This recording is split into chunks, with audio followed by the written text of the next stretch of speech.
This is an interview with Thelma Elizabeth Sanford for the Voices of Lansing, an Oral History Project by Patricia Sanford Brown, and we're recording at Burcham Hills on August 22nd, 1990, and we're starting about 10 a.m. Well, Thelma, it's very nice of you to agree to be interviewed, and we're anxious to hear some of your memories of how things were done and how people lived in a time when you remember very well. And it's wonderful that even with some macro degeneration, you can see beautifully into the past. So you want to just say hello? Hello there. That's good. Let's just start out by talking about the fact that you were born in Springport, Michigan on August 11th, 1899. And your father was Arthur Chester Haite, H-A-I-T-E, and your mother was Dora Bell Haite, and her maiden name was Geiger. And you know where they're buried, for instance. Where? Springport. They both are buried at Springport? Springport Cemetery. Arthur and Dora both are buried? Well, no. Okay. Arthur's buried in Mount Hope here in Lansing. Okay. Well, that's good to know. And so we'll talk about Springport just a bit.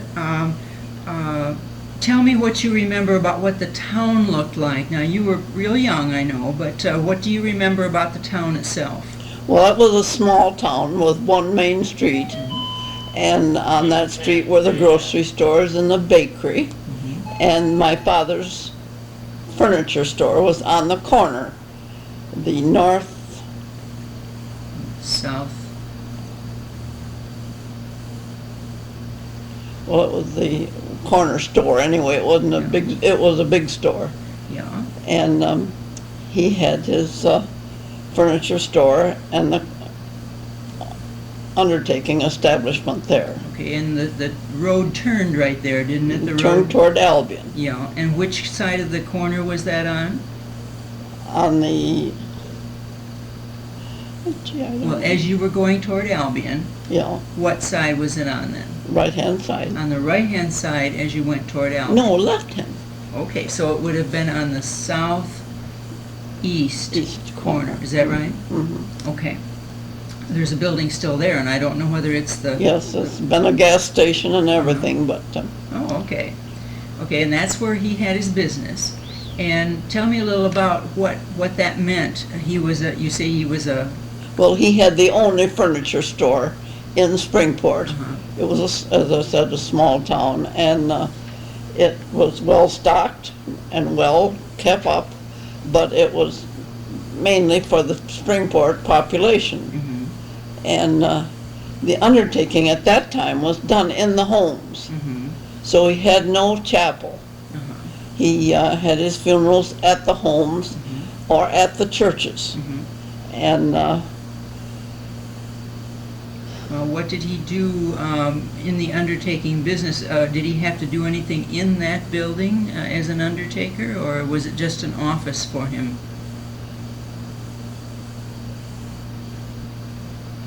well, it was, Did he have some caskets up there, for instance? yes, Or, had loads of caskets and And those were on the second floor? second floor. Anything else with the caskets, or was that about it? No, we lined our own caskets at that time, and I had the humble project of doing that. And everything was marked for me, but all the fan-shaped things that were on a casket at that time, and we always put a plaque on the casket, R.I.P., rest in peace. And Was this in Springport? Because you were pretty young at that time. in Springport, I was very young. Yeah, but did you do the work on the caskets in Springport? That was later? Later. Okay. But did your father have furniture to show people on the Oh, first yes, floor? had a big furniture store. And then, as I say, the mortuary end of it was held, the funerals were held in either the home or the church. And so he didn't have that Mhm. to do it. Okay. But he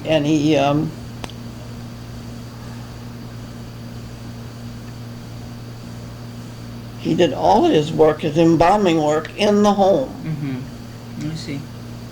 And then did he have chairs that he took to people's homes if they didn't have enough chairs? for Yes, the we had service? chairs, folding chairs. Mhm. And Okay.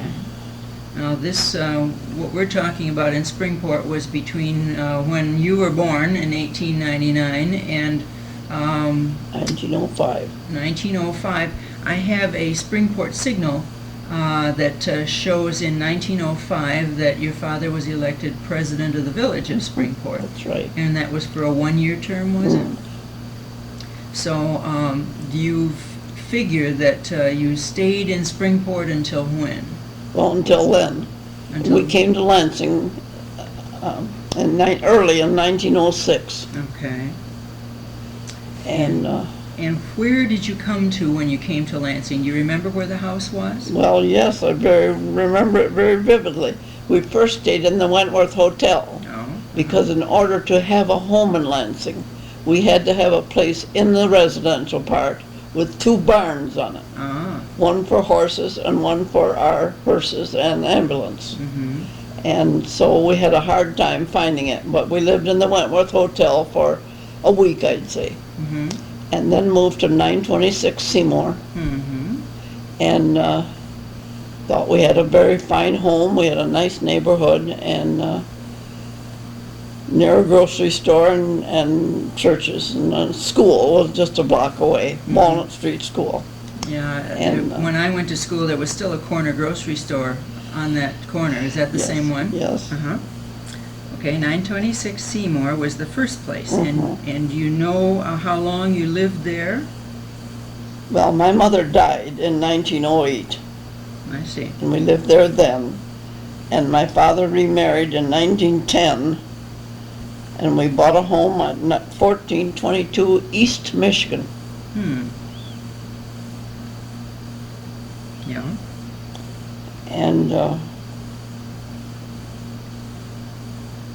we went there. I went to Bingham Street School 1 year, as I remember, the 5th grade. Mm-hmm. The first, no, wait a minute on that. Okay.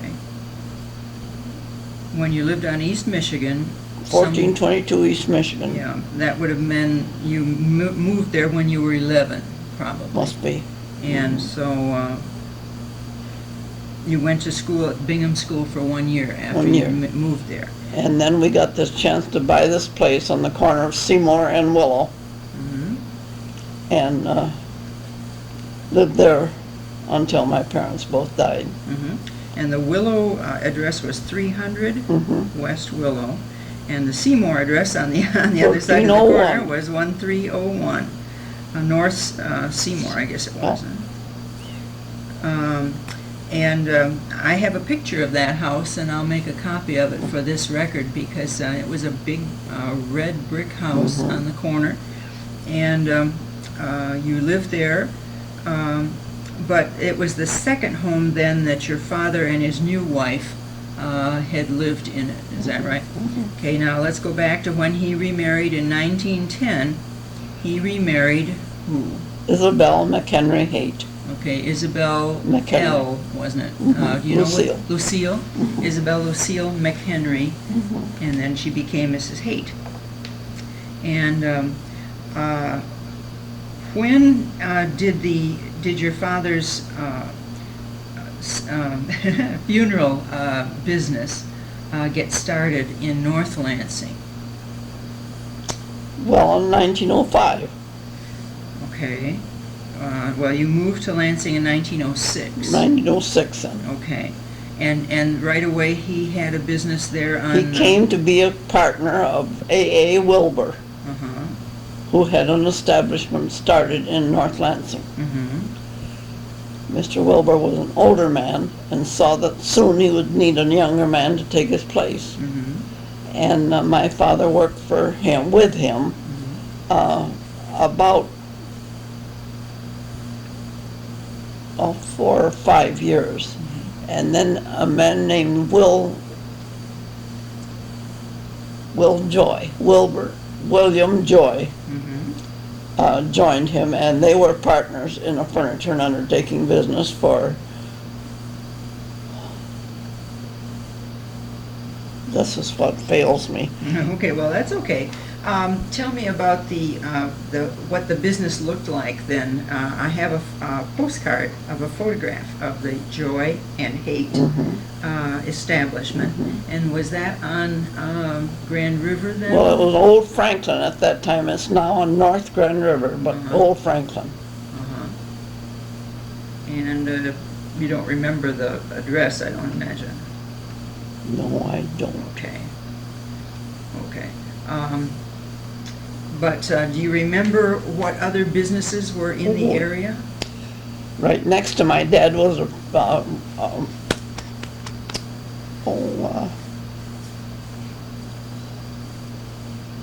department store, Rourke and Price. Oh, Rourke, I suppose, and Price. And North Lansing at that time was quite a town. It had two mills, one a grist mill and one a flour mill. One was owned by the Bryce family, and the flour mill was owned by the Thelma family. And then we had a stabler's men's shop, and a Cantlinger jewelry, and Sam Scheid had a marvelous place to eat on the corner of Franklin and Turner. Now, Turner was a very short street, but a very bad street at that time. It had a brewery on it, and it, as I say, went to North Street, which was a very short street, made Turner a very short street. And it had several saloons, both sides of the street. It had one nice hardware, Dunham Hardware. And then back to where my father's business was, there was a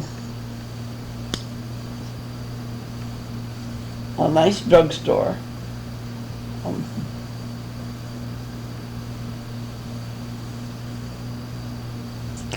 Okay.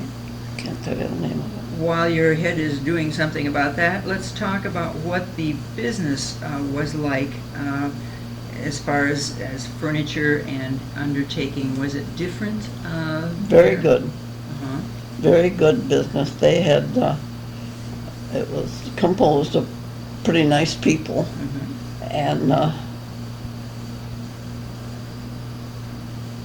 was it the same idea of having furniture on the first floor and the undertaking in upstairs? first and second floor. The undertaking was on the third floor. Oh. Because remember I said it was done in the home. Still then. But we had the caskets to show and the so-called workshop. Upstairs. And is it that the time when you began working on the cloth that was the lining for the caskets, or Yes. was it later? That was where I learned. Okay, and so you folded the cloth to make the shapes that would be... The fan shapes that are on the, and we had to put on the plaque. R.I.P. Rest in peace. And, Tell me about the hearses. The hearses in Springport, I have a picture of your father in a bearskin coat driving the hearse with two horses in front. Was that the only hearse he had in Springport? Yes. First? He had only one. And it was wood, was it? The hearse itself? Sure. It was made of carved wood? Or just... Well, it was pretty near all glass, you see. Oh, I see. The sides were all glass? The side, the long end of it was all glass. The doors open, double doors on the back, but So he had one hearse and two black horses in Springport.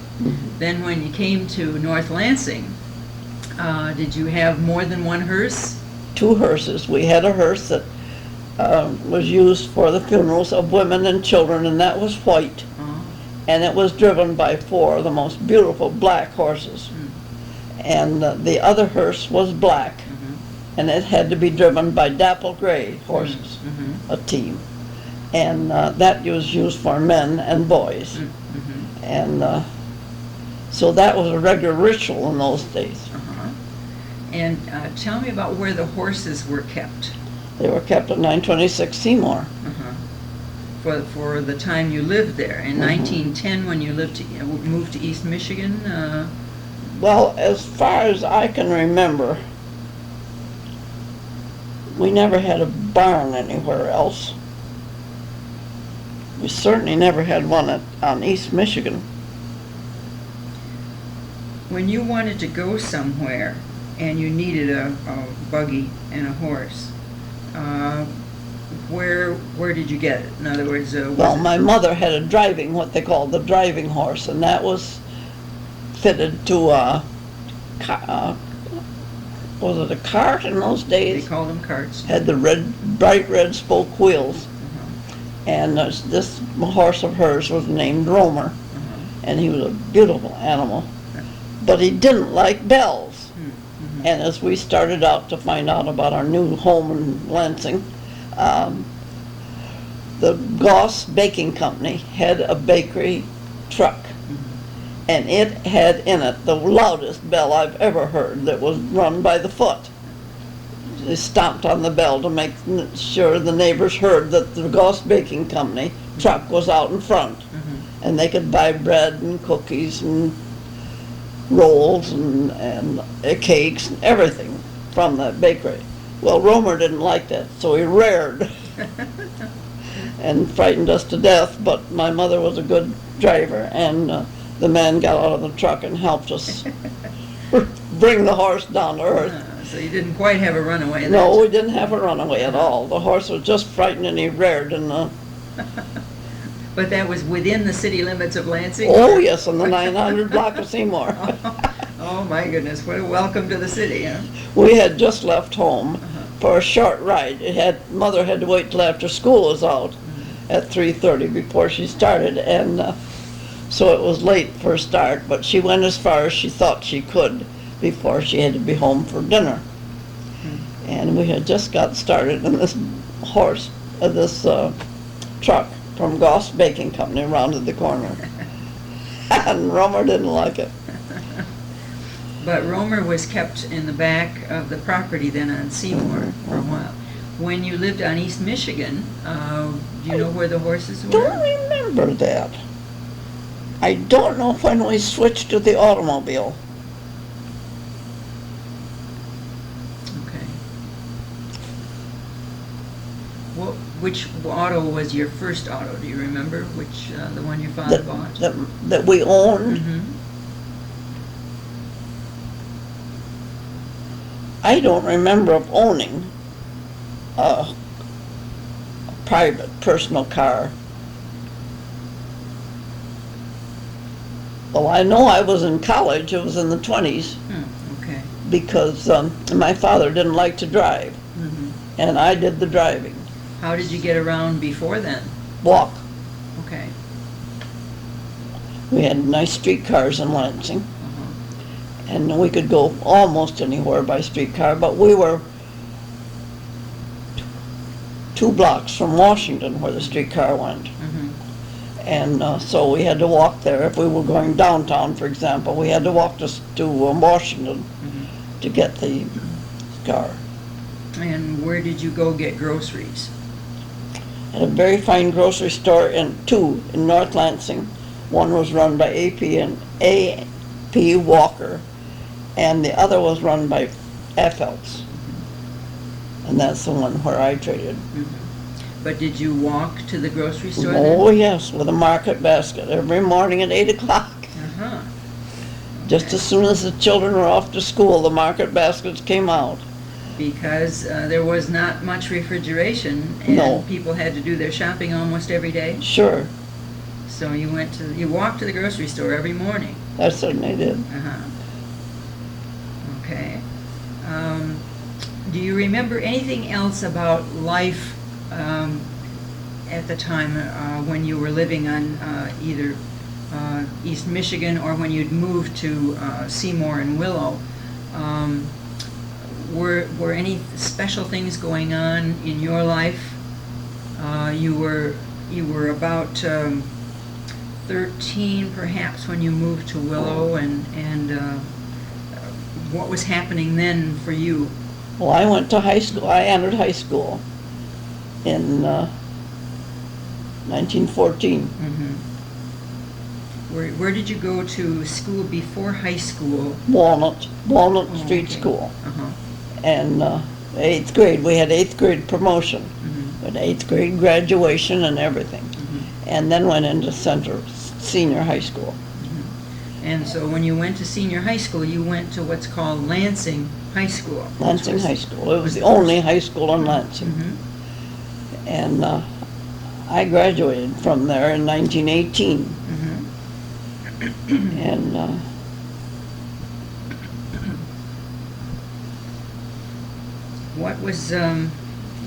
what was life like? What did you do each day when you were still going to Walnut School or on vacation, or what was what you did? well, I took piano lessons for one thing, Mm-hmm. and the rest of the time was just practicing piano, of course, and recreation. And school, I suppose. But you got up in the morning, and did you have to help at the house No. before you went to school? Not until my mother died. Uh-huh. After my mother died, my father made me a contraption that looked like a ladder, acted like a ladder. I cooked on a wood stove, of course, Uh-huh. and he made a contraption for me to stand on, and I was a better cook then than I am now. Well, your mother died in 1908, so you were 9 at the time, Mm-hmm. and you did some cooking. But what I was more thinking about is after you had moved to Willow and Seymour, and had a childhood then until the 8th grade graduation. What was your day like when you lived there? You got up in the morning, and did you help your new mother at home before? I helped. I set the table for breakfast, and she had the breakfast ready to serve then, because I had to leave there. I had 13 blocks to go to high school. Well, I'm still talking about Walnut School, Oh. so you didn't have that far to go. Mhm. But you would get up and help at the house, and then be on your way to school. Mhm. How long was the school day? How long was the school day? Mm-hmm. From 8 in the morning until 3:30. Mm-hmm. And on the way to school, there was a deer park. Mm. They had live deer, and of course, all the school children from my end of town went by that park to get to Walnut Street School. Huh. Oh, it was a big thrill. Oh. They would come to make a fuss over, and we couldn't feed them or anything, but through the thing, we could feel their nose, Mm-hmm. and we used to hurry to get to be the first in line to pet the deer Where was the deer park? on the corner of Franklin and Walnut. And I lived on the corner of Seymour, and it was just a block to Walnut, Mm-hmm. and a block up Walnut to Franklin. Well, that's interesting. And so you would go to school, and then when you came home from school, what More was your schedule? practicing. More practicing of the piano, Uh-huh. and any homework? Oh, yes. Yes, we had a little homework we had to do, especially vocabulary Mm-hmm. and phonics, which are outdated way, way long ago. But we had to practice those, and of course, my mother was a school teacher, and so she knew all about this. Mm-hmm. Your new mother. Mm-hmm. And Do you remember the names of any of the teachers in your elementary school or in Walnut School? sure, I remember all of them. Well, start out. Mary Schaefer was the first one. Mhm. The second grade was Grace Ackerman. The third grade was Wagner, C. May Wagner. And the fourth was the one I liked the best.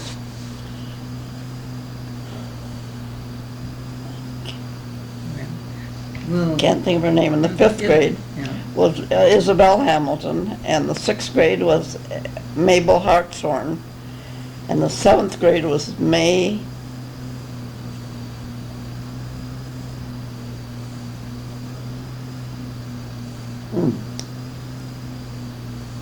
Well, we'll talk about the school and maybe it'll all come back. Do you remember the 8th grade teacher? Beatrice B. Hunt. Oh, okay. And if I remember right, the school was more than 1 story tall. Yes, the old school was. How many stories did the school have? 2. 2. And I remember pictures of it, kind of a domed roof, was it? Or? Had a beautiful bell tower Hmm. to ring for the entrance of Oh. the day. Uh-huh. And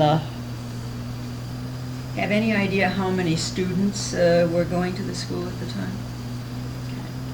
That school was torn down, and the school I attended as Walnut School was built at the time I went there, and I started there in about 1935 or 6. it was an orthopedic. Yes, there was a wing for handicapped children. And that was supposed to be very, very special. And I can remember my little girl coming home from school very crippled. And when she was offered her lunch, she was just too sick to have that lunch. And so I had her take her hat and coat and leggings off and sit and lie down on the davenport. And then I found that she didn't like the lunch I had performed for her. And so she didn't have any lunch.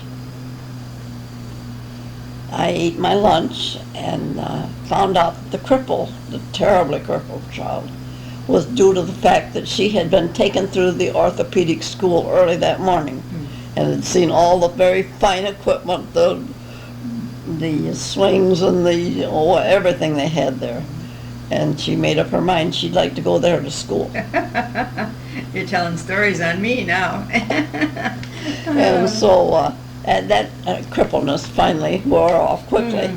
And she went back, and Helen Barnhart, a great friend of mine, was principal of the Walnut Street School then. And when my little girl got back, she had been crying. And I suppose she told everybody between our house and the school that her mother wouldn't serve her lunch. And so Helen Barnhart got a hold of her, and she took her on her lap, and she said, "Now I know differently, because I know your mother, and I know she had a lunch prepared for her." "Yes, but I didn't like it."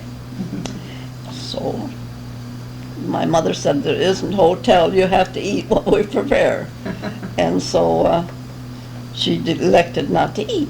So when it came time, I got her all dressed up and sent her back to school. She hadn't had a bit of food, and Helen Barnhart said that she knew my mother, your mother, better than that there was a lunch prepared for her. And so the crying stopped too. And Okay, did that help you remember any of those other teachers that you were trying to remember? The 4th oh, or... I know that 7th grade teacher so well. May what? Well, we'll come back to that in a minute. When you were living on Seymour, at 926 Seymour, you say your mother died. Do you remember much about her becoming ill or anything like that? You were pretty young, so it might have been... Yes, I was, but my mother was sick, and they couldn't do anything for her here. And so my father, owning the ambulance, took her horse-driven ambulance to Ann Arbor. And that's where she died of a ruptured appendix. Something that now we could handle in an office call. Practically, yeah. But we didn't have antibiotics or any of those things then, and they didn't have any way to handle her. So my father owned the ambulance, and it was easier for him to take her to Ann Arbor than it was to go anywhere else. And so she had been feeling not too good for a bit. And She'd had this condition, apparently, a ruptured appendix. And it had put that, what's that poison? Peritonitis? Peritonitis all through her body by the time she got to Ann Arbor. Sure. And there was no hope. No, that was not unusual at that time, I don't think. No, it wasn't. It was quite common. I have a clipping from the Lansing State Journal in one of those 5 years ago, 15 years ago, 25 years ago reports of what was in the paper. And it mentioned about the Haite ambulance that was available It said, new horse-drawn ambulance featuring invalid cot suspended by springs from ceiling to smooth out bumps is added to equipment of Joy and Haite undertakers. And so that was a clipping I found. That was interesting. Was he the first undertaker to have an ambulance type of No, we had another firm in Lansing called the MJ and BM Buck, and they too sold furniture and were good undertakers. And so when my father, where are we now? Ambulance equipment. And you said Bucks had an ambulance. Bucks had an ambulance, and it was a Cadillac. Ours was a Rio. And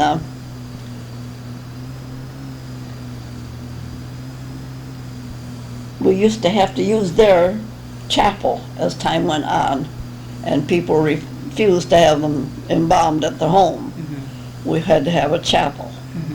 Do you know about when that happened? Well, that happened before.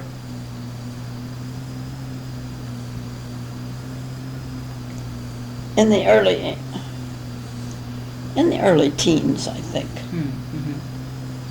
People began not wanting the funeral at home also, or just the Well, it embalming? seemed easier for the family and everything to go to a home where the body was displayed and everything.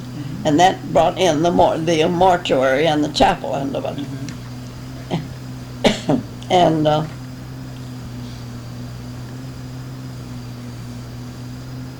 Do you remember how the business that your father had changed names and became the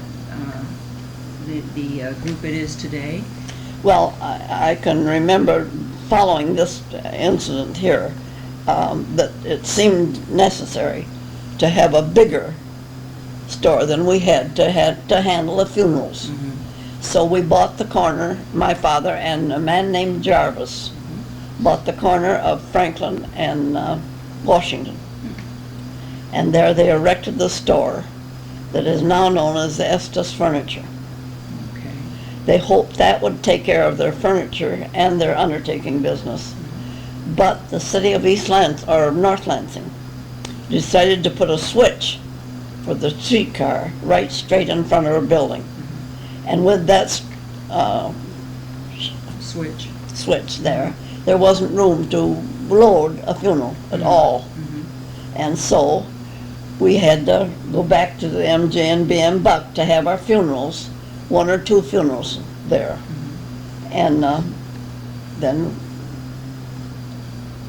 my dad was by then getting pretty old to do that kind of business, and that at night we had most of our calls were for train wrecks. And it was hard, it was late at night and everything, and he was permitted to carry a gun because of that. And Were the train wrecks very far from well, it was there? on the only train wreck that goes, the only train that goes through, 2 trains that go through Lansing were the Grand Trunk, down on the corner of South Washington, and the Paramarquette, which is on East Michigan. And it went right through North Lansing. And is that where most of the accidents occurred, on the streets? We had some big trains in those days on the Grand Trunk. It went from Chicago to Toronto. And the other way, it went from Lansing, that I know, to, Grand Rapids. Grand Rapids to Detroit, yeah. Okay, and I have a photograph in one of your photo albums that shows a float in a parade. And on the float is written Haite and Jarvis. And so they must have had a float in a parade. Oh, we had Michigan, they always have that. Every year they have a parade of, I think they call it Michigan. Maybe it's Lansing. And they show all the new Oldsmobiles and all the new Rios and the furniture parades. Now, this was a float, a horse-drawn float, and I don't remember what was in the wagon or not, but... There was the black team of horses were on it, and the driver, and the furniture was a Davenport and two nice easy chairs. Oh, my. And I rode in one chair, Oh. and Dorothea Atchison, who was my closest friend then on Seymour, rode the other. Oh. Well, that's, oops.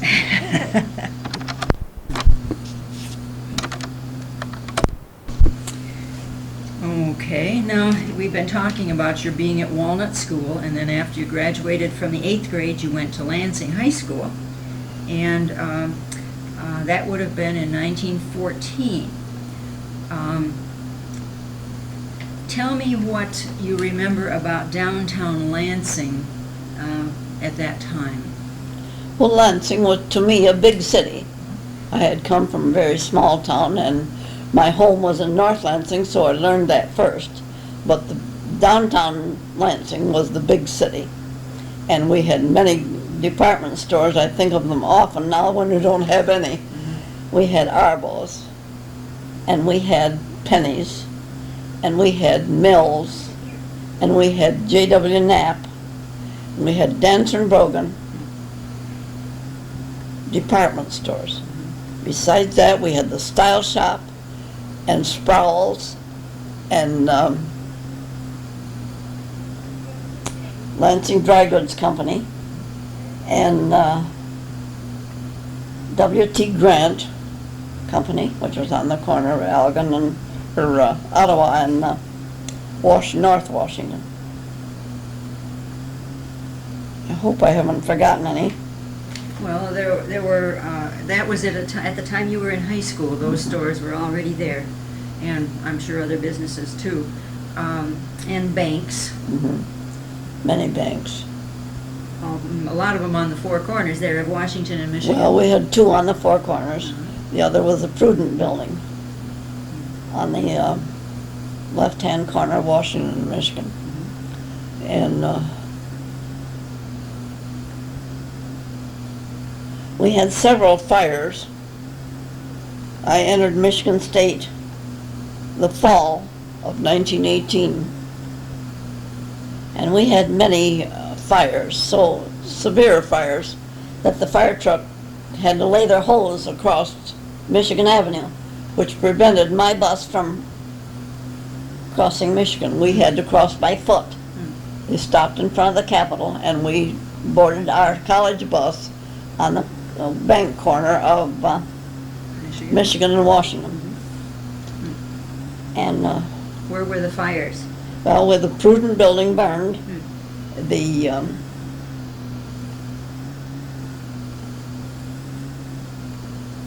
Wentworth Hotel burned, and the another big fire. All on the same day or within a week or Well, so, no, or- but it was a very bad winter, very cold. The icicles formed as soon as the water was flowing from the hose, for example, to fight the fire. A great, huge icicles formed. And they couldn't, they had to send for help for Jackson and for St. John's, and all the fire engines that were available were sent for, because they had to be hand pumped. So, Okay. Let's talk about your high school years, because you had 4 years in Lansing High School. And that's in the place where Lansing Community College is now, I believe, on Capitol Avenue. and While you were there, there were a lot of things going on in the world. The First World War had begun in 1914, and I don't know whether that affected people's lives in Lansing at the time. What was going on? well, there were many things that were restricted.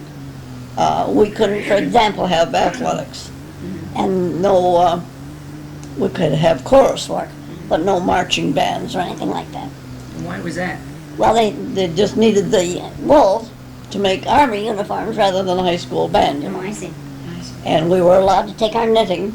We all knitted like crazy, and we were allowed to take it to the classes and knit in class to make sweaters and helmets and puttees and leggings, they called them, and sweaters for the army. Mittens, perhaps? I received a very nice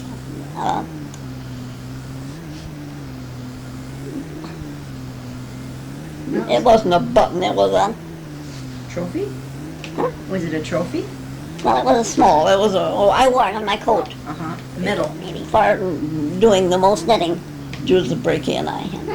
Who was the other one? Brakey, Judith Brakey Oh, I see. was her married name. She was Judith Jennison. Oh, and you both earned this. Was it a medal that you earned for? Well, it was an award. Uh-huh. Uh-huh. That you can wear on your Mhm. blouse. Mhm. Well, that's very good.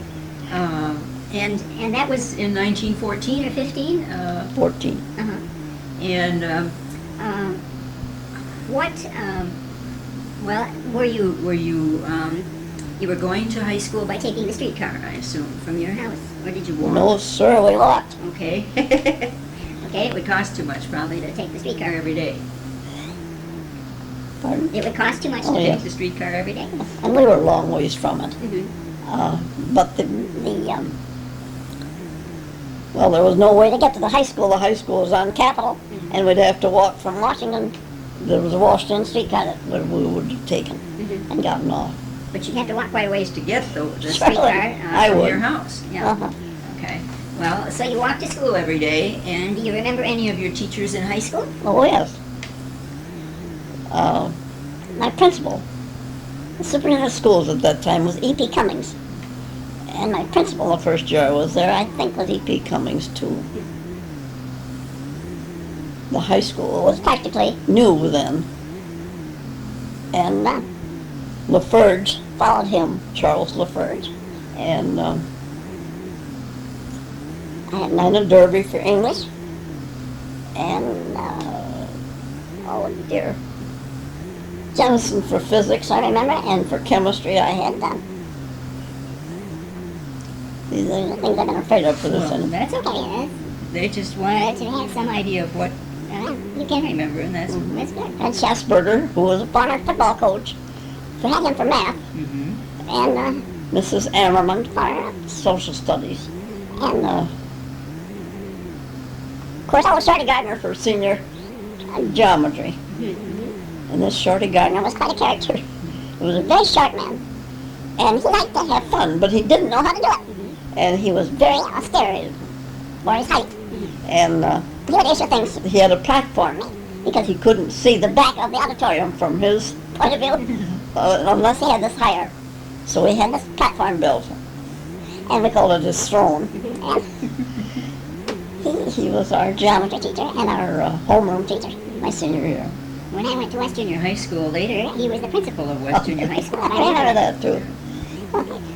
And I think you had a Latin teacher in high school. Nana Bristol. Mhm. Nana Bristol was a Latin teacher, and And there was another young Latin teacher that came when you were almost a senior, I think. Ida Nellie McCormick was the first grade freshman. And then when we went into higher, see, I took 4 terms of Latin. Okay. And the last 3 years were from Nina Bristol. Okay. But Miss McCormick was your first year in high school Latin teacher. and she survived a long time, didn't she? She died at the age of 102, I think. Yeah. And that was really amazing. So Latin must be good for people. it must be. Yeah. I enjoyed it. It was not, they didn't have any conversation. All you could do was, Decline Verbs and that sort of thing. well, yes, and read all about the Trojan Wars and how they fought them so differently than we fight our wars now. And they were driven by chariots, of course, the army officers. And Well, you talked about wars, and that brings me to remembering a young man who must have been at the high school about the same time you were, because later he became your husband. When was the time you first noticed him, or what was going on for him? we both attended Glee Club practices. And he escorted me home from the Glee Club practices in about I graduated in 18. About 1916, I first met Mr. Sanford. Okay. And later he went into the service. What's the story about when he went into the service and where he went? He left school his junior year and entered the Army at the 308th Battalion Tank Corps, where he drove a Sherman tank and had it, was his corps, was the one to load the ship for overseas, for France, where we were fighting at that time. And he had the responsibility of loading all those Sherman tanks on board a battleship. And then the armistice was signed. And that was a great day everywhere. Yes. And I can well remember whatever they came out of the windows and everything else.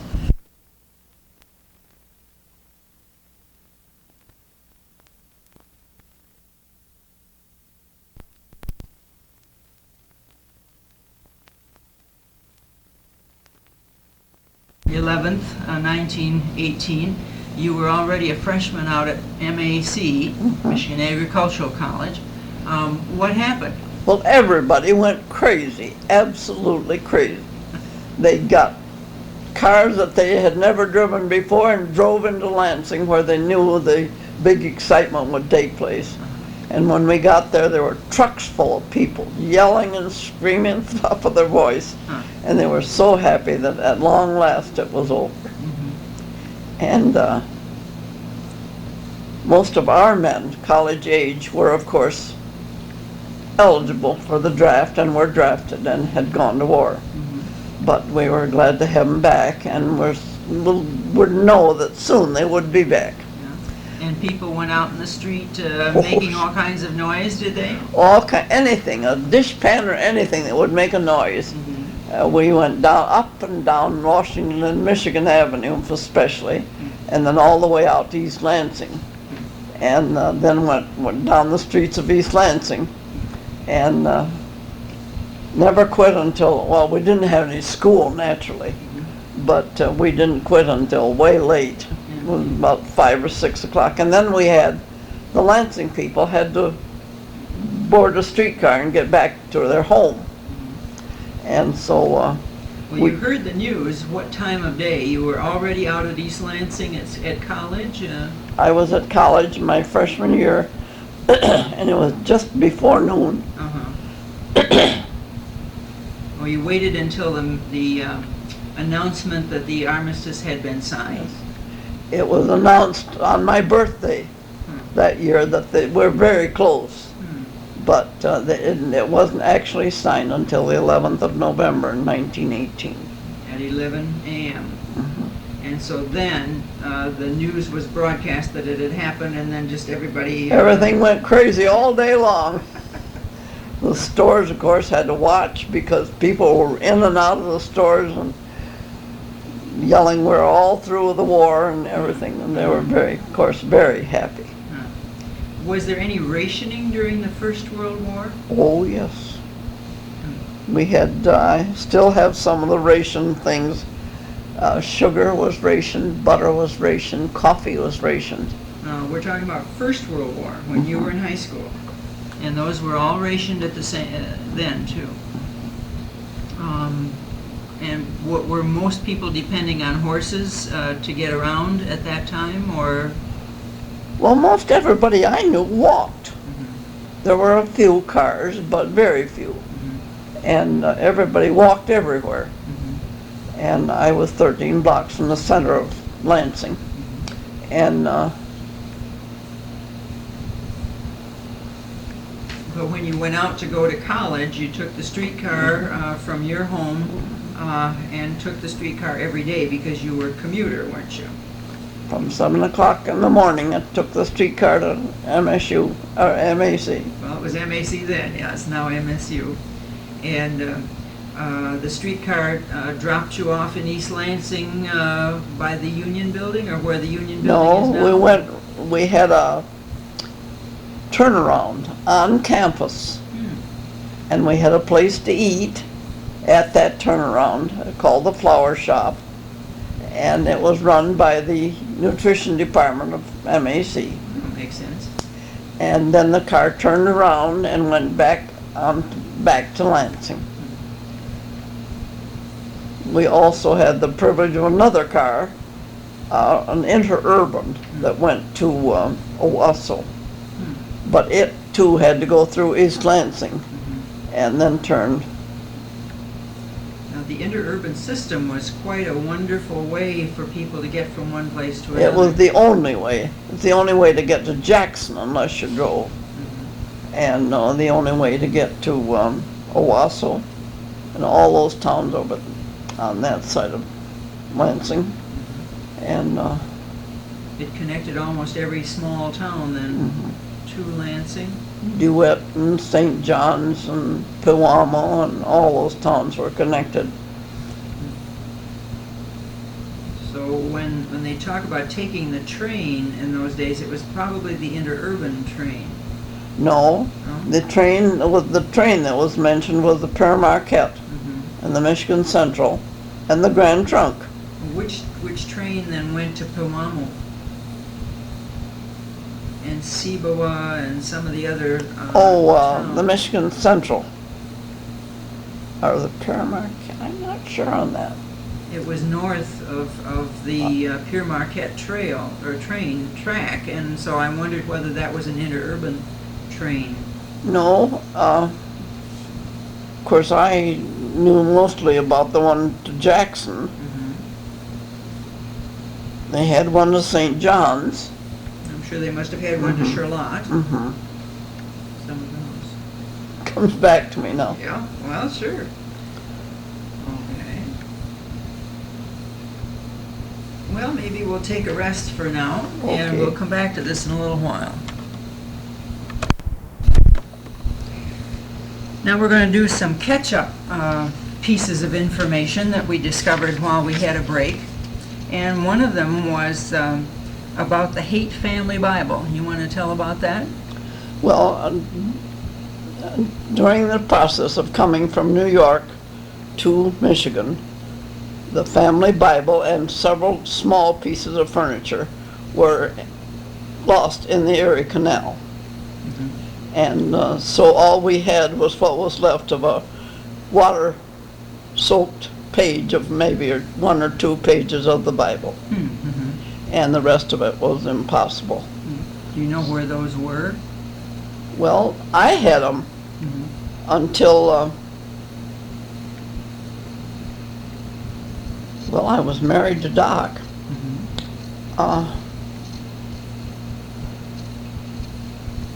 It was in the 20s, in the 1925 or 26. Okay. And another follow-up we wanted to talk about was your father's business in North Lansing. We talked about the business being named Joy and Haite, and then that the next time we talked about it, it was Haite and Jarvis when they had the building on North Washington and Grand River. And you want to talk about how the business changed names? Well, after having built this nice building on the corner of Washington and what was Old Franklin is now North Grand River, my father was aging and found out that he couldn't do as much as he could do before, and so he went out and got a man by the name of Elmer Jarvis to help him. And Mr. Jarvis and my dad bought that corner from Dr. Garner and built the building that now stands as the Estes Funeral Home, as the Estes Furniture Store. My father sold to Floyd Estes. You know when that was? Oh, about, I was still in high school, 17 or 18. And so the business became known as Estes. Estes Ledley. No, Estes Jarvis. Jarvis Estes. Jarvis Estes. And it stayed that way until Elmer Jarvis, who we knew was going to quit, and then it was Estes Ledley. And they built the mortuary on the corner of Allegan or Washtenaw, and Walnut that now stands. Okay. That's a nice piece of information. And then a couple other things about North Lansing. In our conversation after we stopped the recording, you talked about the fact that St. Lawrence Hospital used to be in North Lansing. At the end of Washington Avenue. Washington, oh, I see where it ended there. The river was behind it. Yeah, and then do you know when it moved out on Saginaw? Or on, yeah, it's Saginaw out there. What now? St. Lawrence Hospital. Well, they built that hospital in, oh dear, I don't know Well, the it was dates. before 1931, wasn't it? Oh, yes, yes. It was in about 1928, I'd say. It was quite new. And, Okay, and one of the things we didn't talk about was the North Lansing Presbyterian Church that was there also on the corner of Franklin, Old Franklin, and Washington. Is that where you went? that was your my family first went? Sunday school.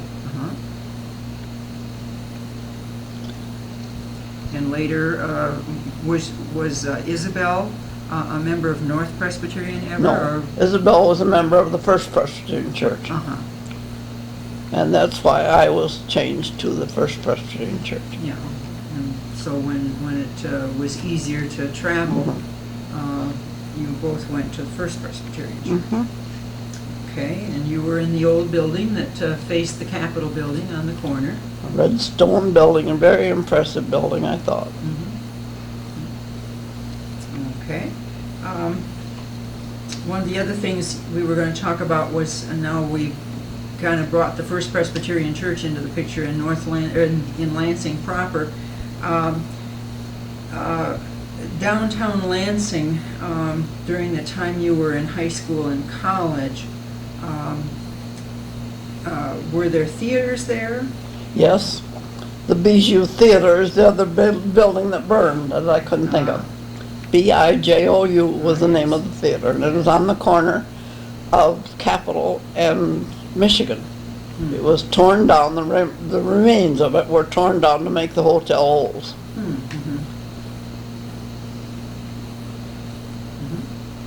Okay, and was that the only theater in town? Oh, for a no, while, there or- was the State Theater and the, what did they call that, of the Michigan Theater? Arcade. And then there was the Plaza, that was a motion picture only.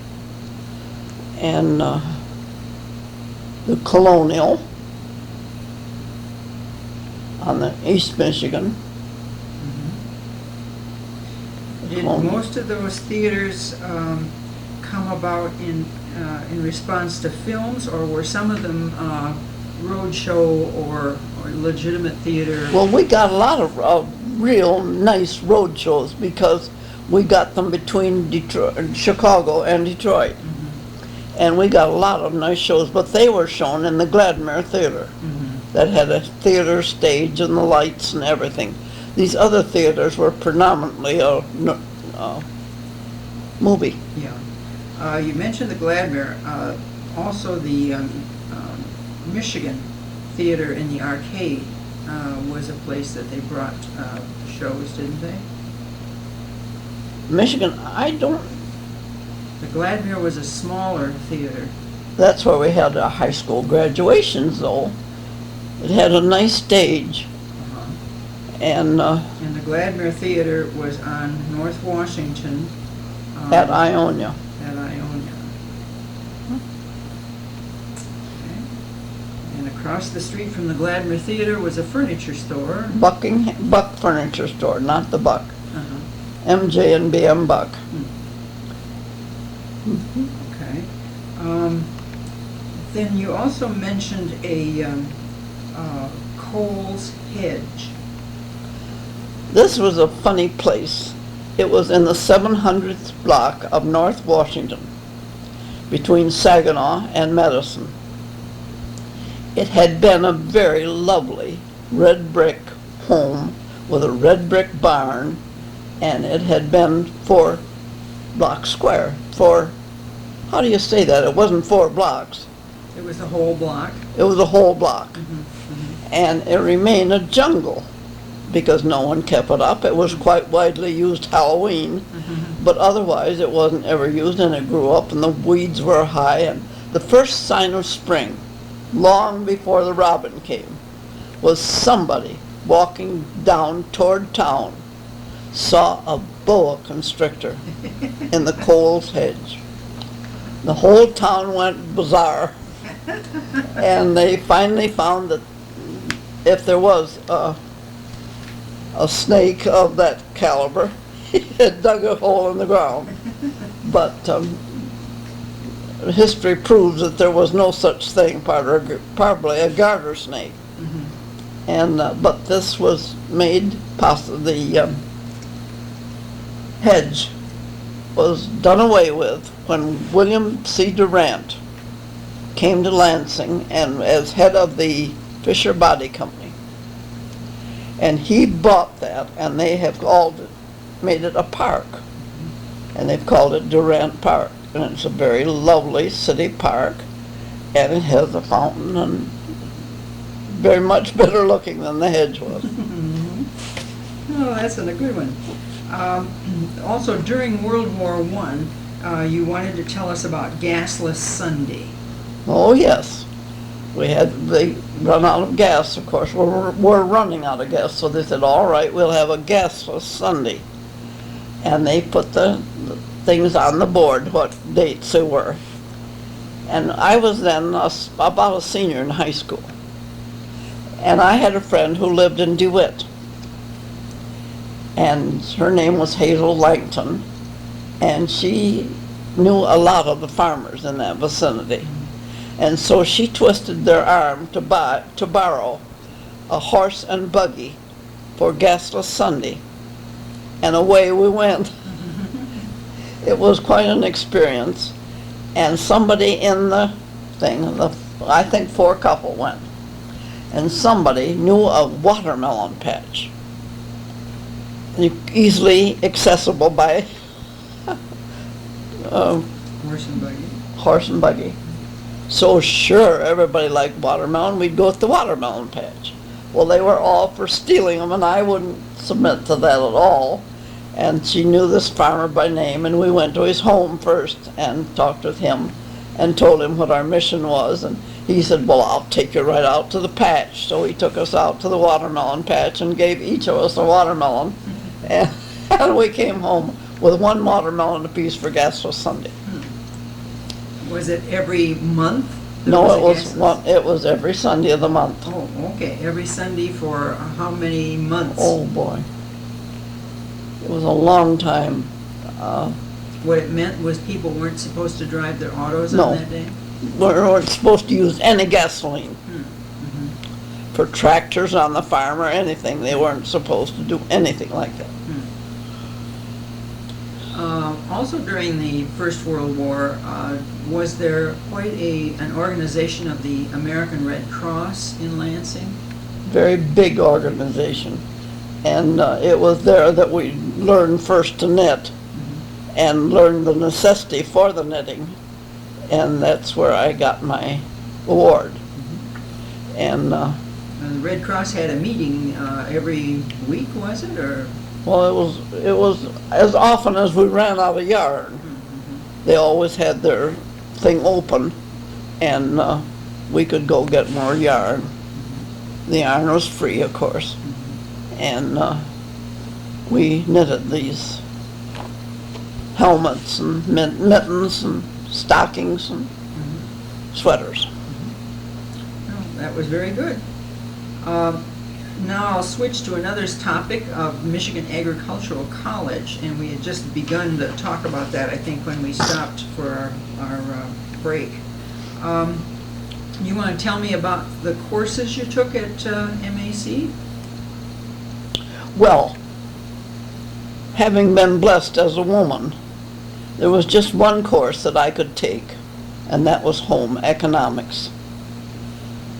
I wasn't allowed to take anything like chemistry or anything like that, which I liked. And but my junior year, I could specialize, I could major in a subject, so I chose chemistry. And the home economics department exploded. I was a woman, therefore I had to have my degree in home economics.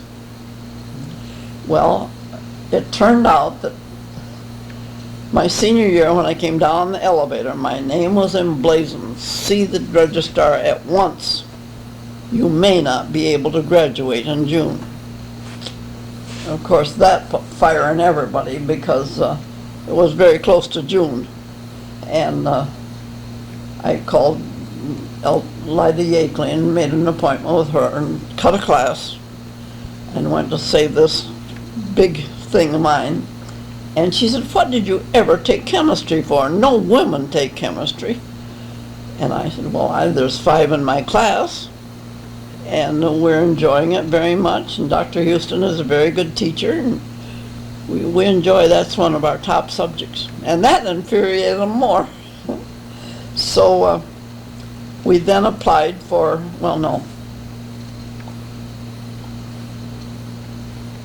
You asked the courses I took. Well, that's okay. I had to take basic English and basic math. I had to take the same algebra I took in high school. And then I took calculus and trigonometry for my chemistry. And I ended up taking 12 terms of chemistry and 11 terms of bacteriology. And the reason I didn't take the 12th term of Bacti was because I was in charge of the nutrition of the Lansing public schools and had this one control group at what they all used to call Franklin Avenue School, which is now North Grand River. And I had to make graphs of their weight each week. So I spent my one vacant hour a week from state on the streetcar going to that school.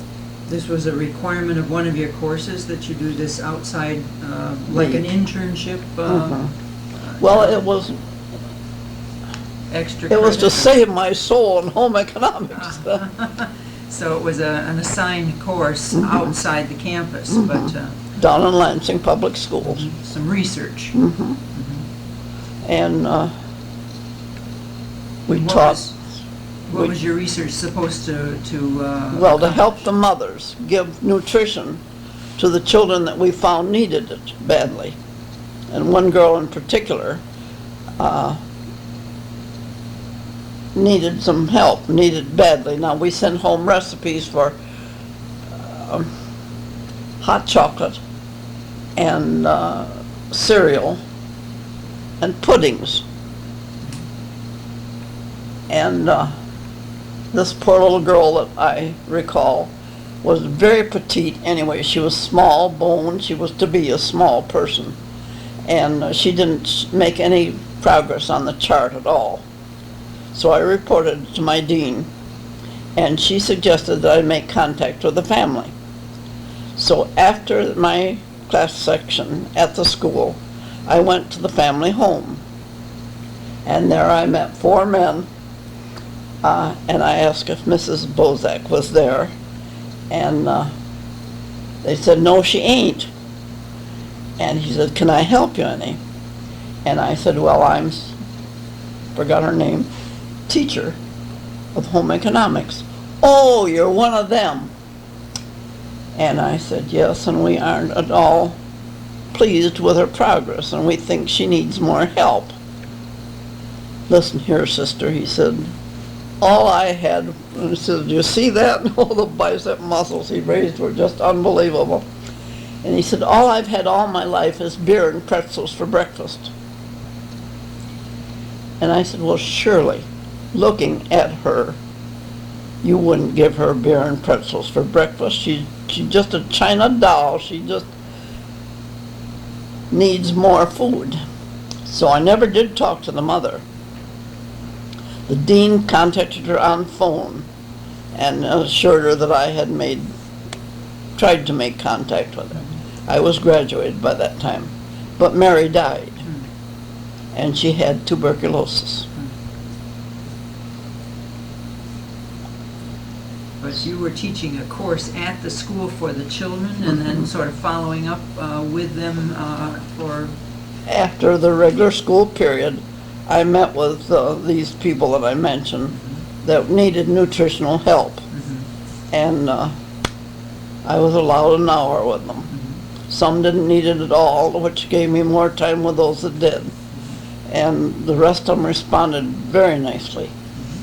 And I've had several letters at that time from parents telling me what a good job I had done. But this family would not cooperate. And Well, let's move on then to the fact that you graduated in 1922 from Michigan Agricultural College. And how did you arrange your degree?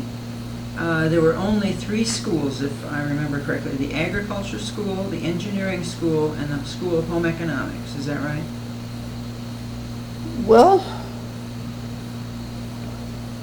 I suppose so. I suppose forestry and were under the agriculture. But you were not allowed to take a degree in any school but home economics. And music. Oh, okay. I could have taken a straight school in music. But being a woman, I wasn't allowed to take any of those other things. But you did take the chemistry and you did take the biology, and they did let you graduate.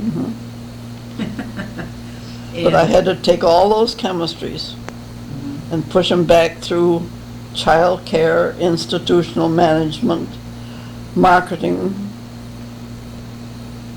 and the one I hated most, I can't think of.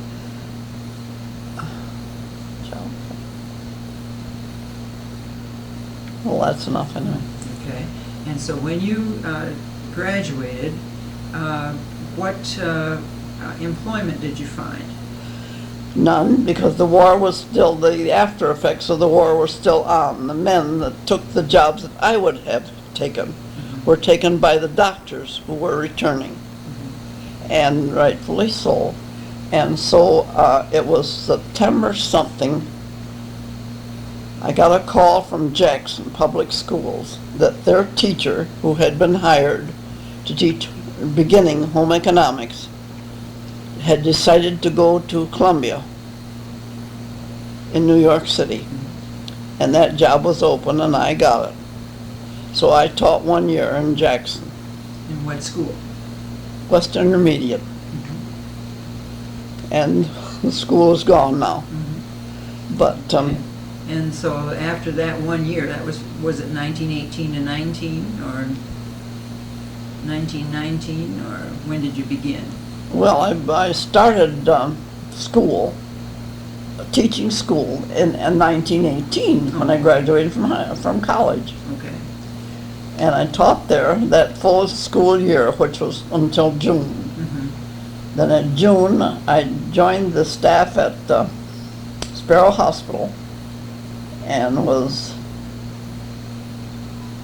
oh dear, Did you work in the laboratory? but there's a title for that. Medical technology. Yeah. Okay, medical technician in the laboratory of Sparrow Hospital. And how long did you work there? Until I was married September 20th. Oh, okay. So you worked there from 1919 until 1924? 20, well, yeah. Well, no, Okay. You worked up there how long? I taught in Jackson the school year of 1919. 18 to 19, you said. And then that next summer you were hired Entered at Sparrow. And I worked until, I think it was May or something of September, or May of 24. I was married in 1924. So 5 years in the laboratory at Sparrow Hospital. Okay, well that's something to show some people that thought women weren't being employed at that time, doing anything other than teaching. Oh, by the way, we could no longer teach after we were married, Oh. nor we could no longer fill a position at Sparrow, and that's why I quit. I had a very good job at Sparrow, and I liked it very much, but I was being married the 24th, and so, or the 20th of 1924, and so my career was ended. Well, that's not unusual. Most teachers did have to leave their job if they became married. If they became married. Okay. Well, we'll talk a little bit now about your being married in 1924 on September 20th to Leonard Holbrook Sanford. And just give a little background about Leonard. He was the son of Thomas Matilla Sanford, who was a physician in Lansing, and his mother was Lila Sanford, and her maiden name was Daniels. And they were in DeWitt for a time, and then moved to Lansing, and we'll talk about that. Thomas Sanford's parents were Holbrook Sanford and Charlotte Kellogg Sanford, and Lila Daniels' parents were Lyman I. Daniels and Sarah M. Daniels, and her maiden name was Brooks. And they're both buried at Wacusta. Lila and Thomas Sanford are buried at DeWitt, and Holbrook Sanford and Charlotte Kellogg Sanford are buried at Portland. So let's talk about Leonard Sanford. You said that he had been away at the war and came home. What did he do when he came home from the war? He met the governor of the state of Michigan on the way home when he was downtown, and it was A.J. Grosbeck. And he saw by the ribbons that he wore that he was a discharged, honorable discharged war veteran. So he stopped him and asked him if he had a job, and he said no, he'd just gotten back. And he said, well, I'm the governor, and he said, I am starting the administrative board and would very much like to have you consider a job with the administrative board. And Doc was very pleased to have that chance. And so Governor Grosbeck told him and anybody that he knew that had also served in the war that they would meet at his office at 10 o'clock Tuesday morning, I think it was. And so he and Stu Friant and a lot of, there were 4 of them, met. And they all got jobs on the administrative board. Now the administrative board had 2 sections, transportation and regular administrative board. What'd you call him? Leonard? Was assigned to the transportation and served there about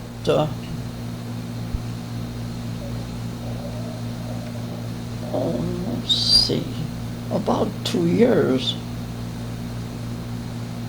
And then a friend of his recommended him for the insurance department, and he served in the insurance department as deputy commissioner and chief examiner of the examining force for the state of Michigan for 15 or 18 years. He left the state of Michigan employment and went to Grand Rapids, Michigan to be president or be secretary treasurer of the Preferred Insurance Company. Quite soon after we got to Grand Rapids, the president of that company died. And the board elected Doc as president. So we lived in Grand Rapids from 1950, right after your wedding, until 65. He had major surgery at Blodgett Hospital, and we returned to Lansing and made our home in the Pine Forest Apartments here in East Lansing. One thing I want to back up a little bit with is he was Deputy Commissioner of Insurance. Was he that when he left in 1938 to go to Detroit for 3 years? He was second deputy commissioner when he left to form this company in Detroit. I would have forgotten that, with Marsh Verbies. And he was there for 3 years, or we were all there for 3 years. And then he came back to the department in 1942, because he was sent to Canada to do one of the examinations the summer of 1942.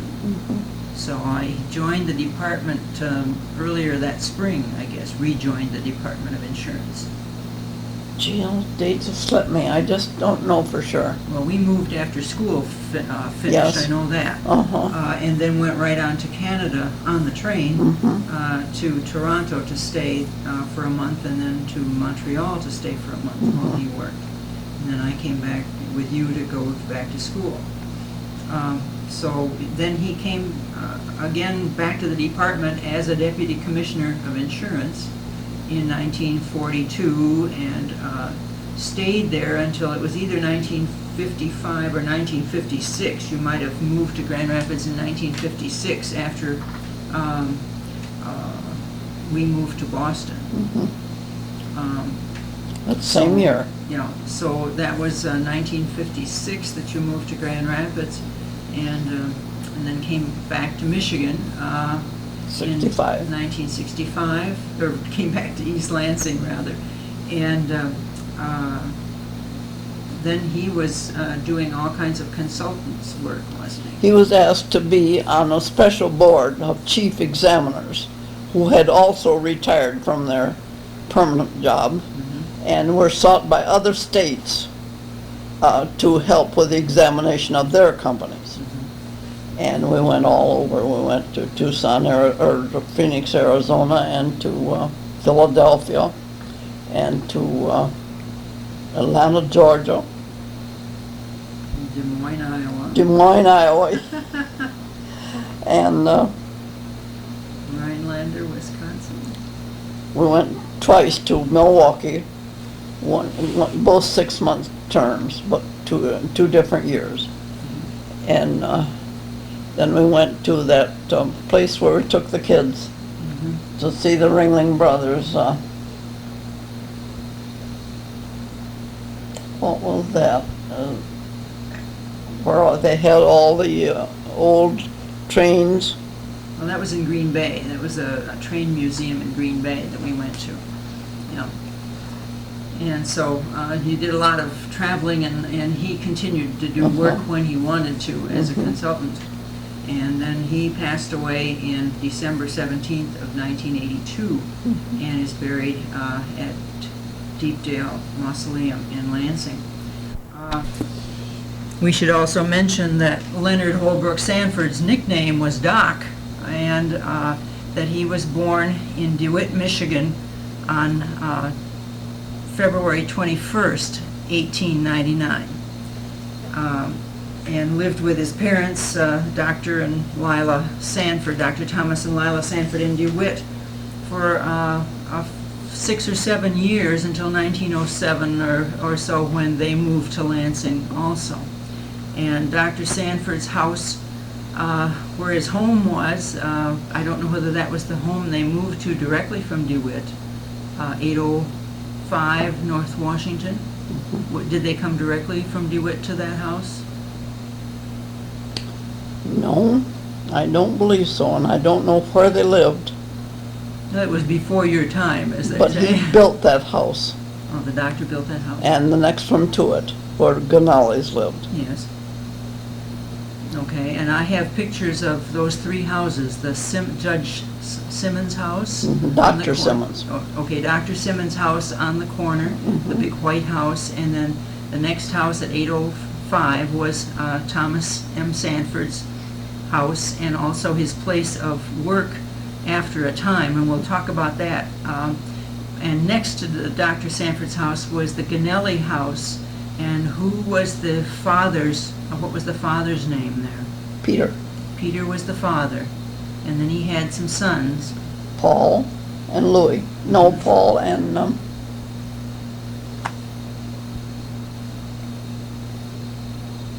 Well, that's okay. Sometimes it's nice just to kind of know who was there and at the time.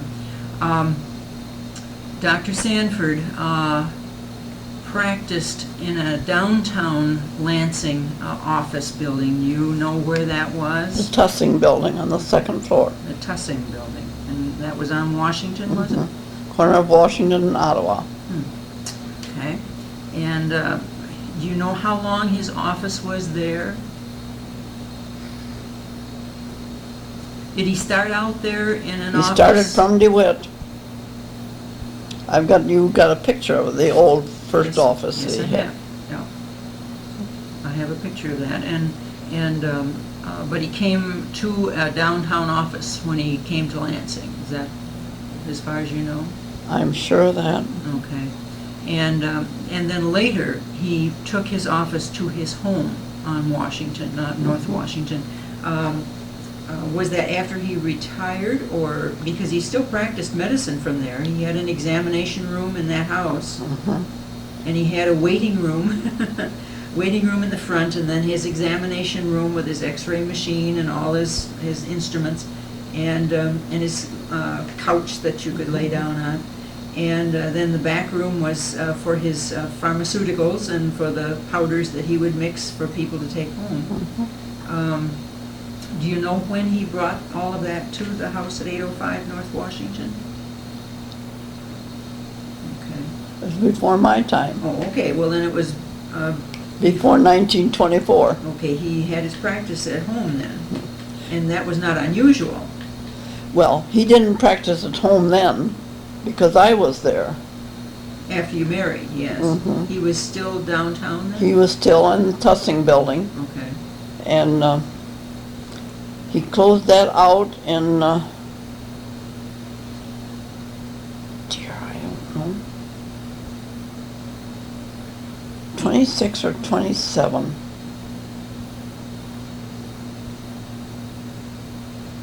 Must have been 26.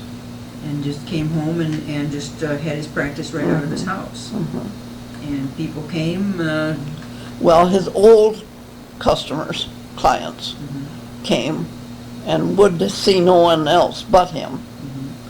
And and he practiced medicine until about 2 years before his death. And he had been affected by a stroke, so that his walking was very difficult. But he still saw patients even then. And so he made the hospital calls and made his visits there, and had another physician do his surgery, and he didn't go in for surgery at all. But he was certainly a caring man, and I have a certificate among the historical parts of our family, the certificate from the Michigan Medical Society honoring him as an emeritus member in 1946. And he died in 1949, just after his 84th birthday. And so this was another part of the business world of Lansing that we've been talking about. Okay, now you married Leonard Holbrook Sanford on a lovely day in September of 1924. And where did you live after you were married? At 805 North Washington, Okay. You moved back to his home. because his wife, Dr. Sanford's wife, had died in April. And he was unsure of what he wanted to do then, whether to sell the house and just forget it or stay there. And so he decided, because of a telephone arrangement that he had, that it was easiest and best for him to stay at the house. And he remarried. When did he remarry?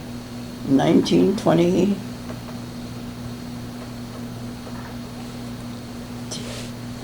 That's okay. long after you were born. After 1931? Mhm. Okay. The late 1930s. He remarried. Okay. And we moved to 800 Cleo Street. you and your husband. Was I born yet? Nope. Okay. And we moved from Cleo Street. We went to the Canadian companies. And we put our stuff in storage and took it out to move to 926 Seymour, where my first baby was born. Okay. And after I was born, was it too small there? Did I Yes. need more space? I needed another bedroom. Uh-huh. And so we moved then to 806 North Washington. North Washington, which was right across from 805 from Dr. Sanford's house. Mhm. We lived there until Patricia started school. And then from there we moved to 724 North Walnut and stayed there until 1938. 1938 8. Uh-huh. when we went to Detroit. Right.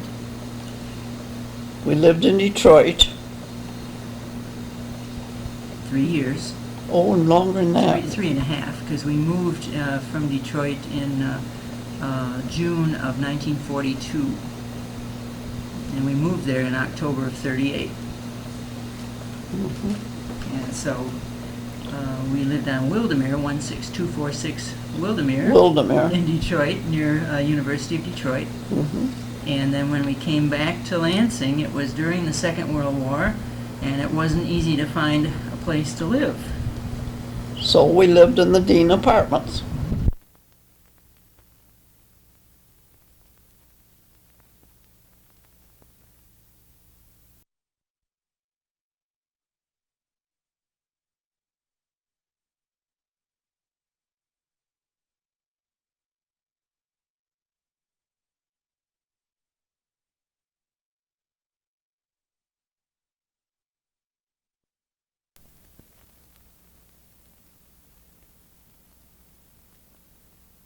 Do you remember the address of the Dean Apartments? 724 North Capitol. 727 North Capitol. Seven. Yeah, that's okay.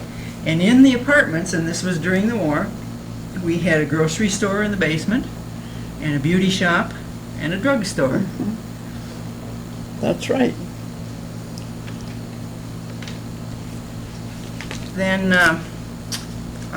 when the war was over in 1946, I guess it was, we moved to the house that you and Dad bought at 612. 612 North Jennison. And lived there until you Patricia moved. was married. Yeah, I was married. 1955. I was married, August 27th. And then a year later, you and Dad moved to Grand Rapids, and then came back, as you said earlier, on that. Okay, one of the things I think is interesting about some things during your life was the traveling that you did. And you mentioned a little bit about traveling with my father and me to the Canadian companies when Dad had an examination of the companies.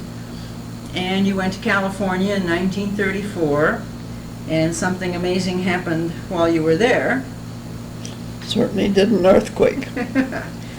We went through one of the 7 something on the Geiger counter. Richter scale.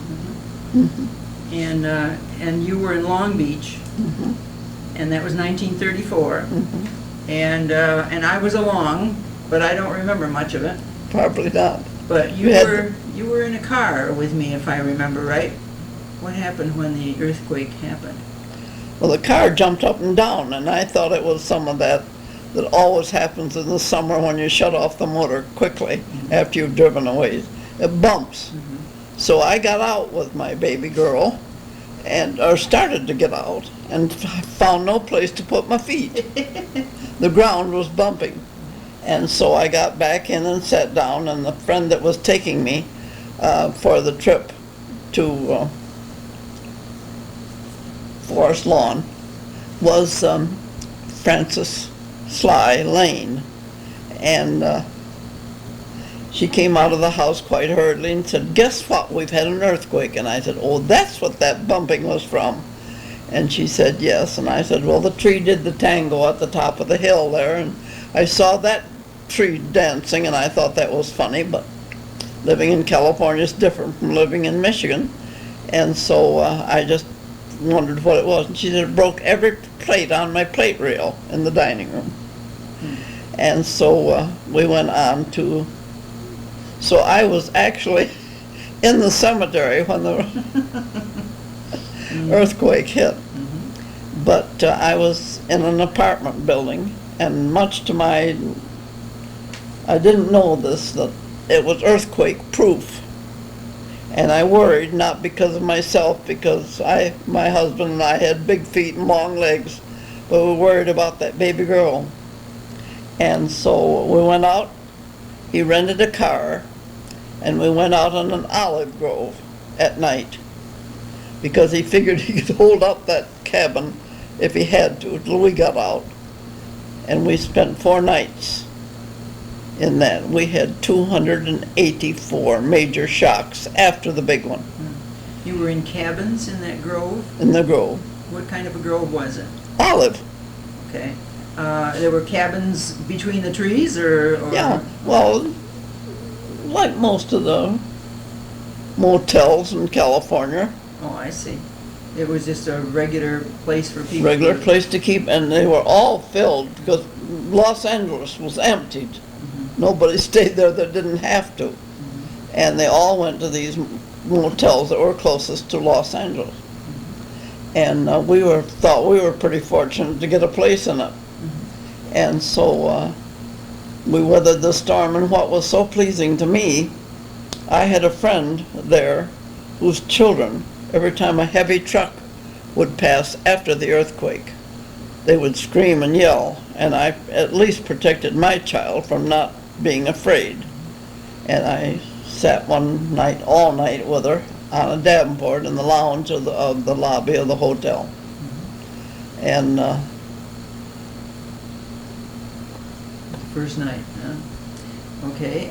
Traveling has been interesting in both your life and my father's life, Leonard's life. I don't know which you want to tell first about his trip in 1921 out into the great unknown known as the West. You want to tell a little bit about that story? examining? No, 1921, when you were still in college. Oh, yes. And We naturally didn't have much of a honeymoon because of Mrs. Sanford's death. And so he was not allowed more than 2 weeks. He was a state employee, and we had 2 weeks and 2 weeks only of paid vacation. So he had really taken that ahead of time. So when we were married, we had to have a short vacation, and next June, we went to Yellowstone Park, and he was a big camper, and he had previously gone camping with a friend of his back out through the West and learned much about it and was anxious to take me, so out we went. And the first night we slept on the ground, and that ended the sleeping outdoors. And we went through Yellowstone and Yosemite, and then the rains came. And out there when rains come, the soil is gumbo, and it's as slippery as soap. And we bought a tow rope. We got to Sundance, Wyoming, just in time for a great big funeral, so we had no food. All the food we had was what I carried with me. And we had no gasoline for our gasoline cooking stove. So we borrowed the stove in the next morning for our breakfast from 2 school teachers who were on vacation. And we had a nice breakfast, and then we started out. And as we started out, we saw all these cars in the ditch. We wondered what in the world they were doing in the ditch. We soon found out. We followed a Buick,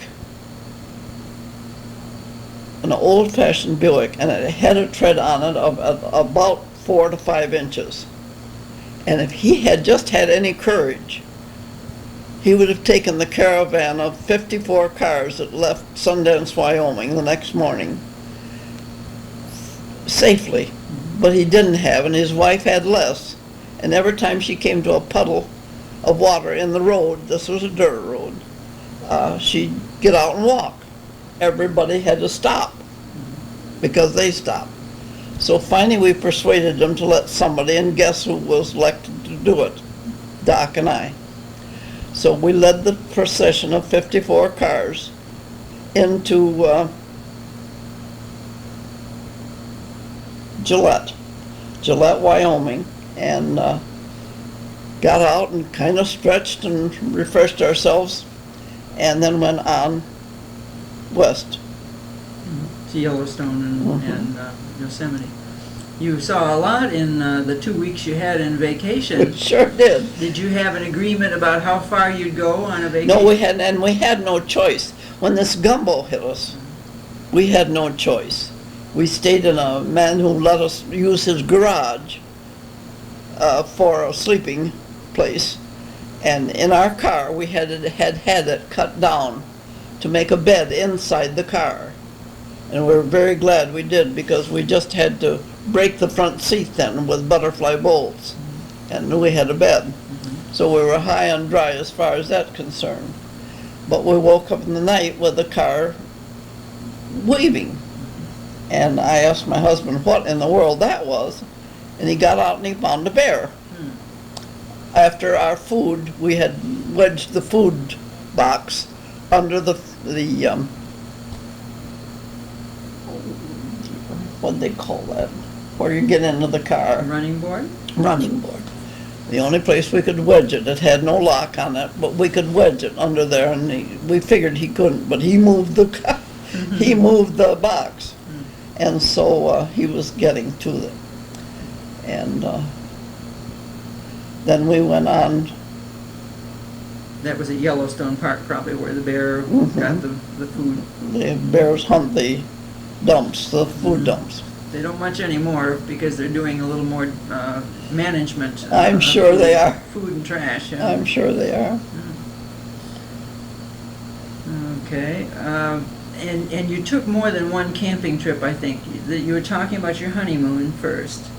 And then you went out one more time, did you, that way, camping that way? Well, we learned not to sleep on the ground. We slept in the car, of course. We went out there, I don't know, several times. I think I've counted 18 times that we went that far west and back. And that was our favorite vacation spot. And then when we got a whole month vacation, why, we had lots more time to see the sights.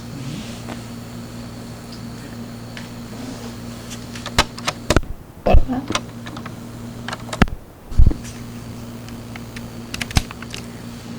Okay, we're going to answer these 4 questions that are asked each interviewee, and the first question was, when did you or your family come to the Lansing area and why? And I think you answered that when you were telling your story. The second question is, what changes have you observed in the Lansing area? Well, when we first moved to Lansing, Washington Avenue was covered with red brick. And each spring, we had bad winters. And each spring, both had a streetcar the length of Washington Avenue. And each spring, those brick heaved up, and that was the first job, to flatten those out. It was a very bumpy traveling from about March until the paving was done. And then of course I have mentioned the Coles Hedge, and it's then Saginaw Street had a hill from Washington down to Grand, and it was the mecca of all who owned a toboggan. And we went tobogganing on that hill as all other teenagers did. And the family that I went with had a double toboggan, and some thoughtless person pulled the plug on the second toboggan, And one went across into the river, and one went into the Friedland junkyard, pile of tin cans and everything else, and that was the one I went. The other one who went in the river had two people with broken arms. But we came out whole, but very disturbed to think we'd made that. We were glad the junkyard was there, but because it stopped us. That was also a good hill to ride a wagon down on. Sure. If you were carrying newspapers down to Freeland's. And then I remember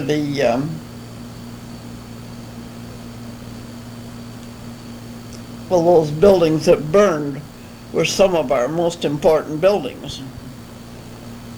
And I also remember them building what they call the Prudent Auditorium. And W.K. Prudent sponsored that. Whether he owned the property before we bought it or not, before the Board of Education bought it, I don't know. But that's where we held graduations. After mine. Mine was held in the Gladmere Theater. And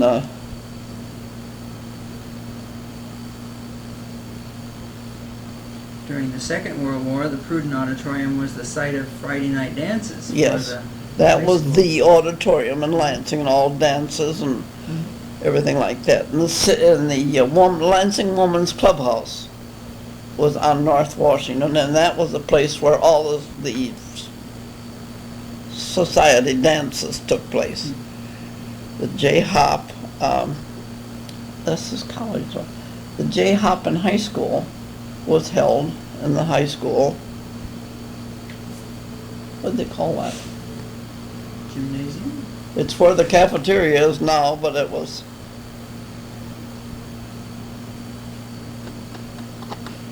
under the auditorium anyway. Any other changes in the city that you've observed? Oh, there were many changes, and I just can't, Sometimes they happen so subtly that they seem to not have happened until some time later and you realize something. well, we lost the streetcar, and that just stopped everybody. We started buses, and they were, like all buses, tried to conform to schedule, but failed. And then the stores began to change because they instituted this, what I call a crazy mall. You couldn't go down Washington Avenue at all, and any shopping you had to do at Washington Avenue, you had to park on one of the side streets and walk to your favorite store. And then when they made the malls and we could go to one place and stay there, it was quite attractive. Now I understand they're kind of tired of that and they're wondering what they're going to do. But they are back. They have opened Washington Avenue now. It's no longer a mall. And everybody seems very happy about it. The next question is, what feature of the community is most rewarding to you?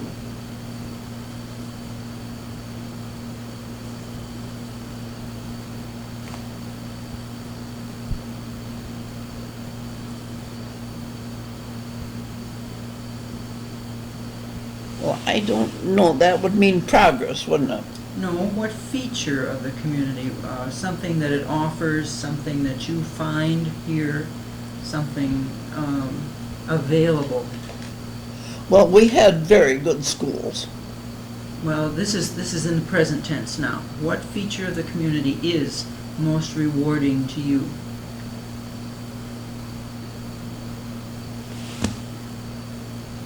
Well, I don't know. Okay. One thing that occurs to me is the value you found in your high school reunions of the class of 1918, when you've met practically every year since your 60th anniversary, and just had your 72nd anniversary this year. But I don't know whether there's, you mentioned Wharton Center sometimes at the college as being, a really wonderful place to be. I think Kellogg Center tops that, though. Uh-huh. That Kellogg Center is a wonderful place, and is on campus, but only on campus. We don't own it. Okay. And are there any features of the community least rewarding?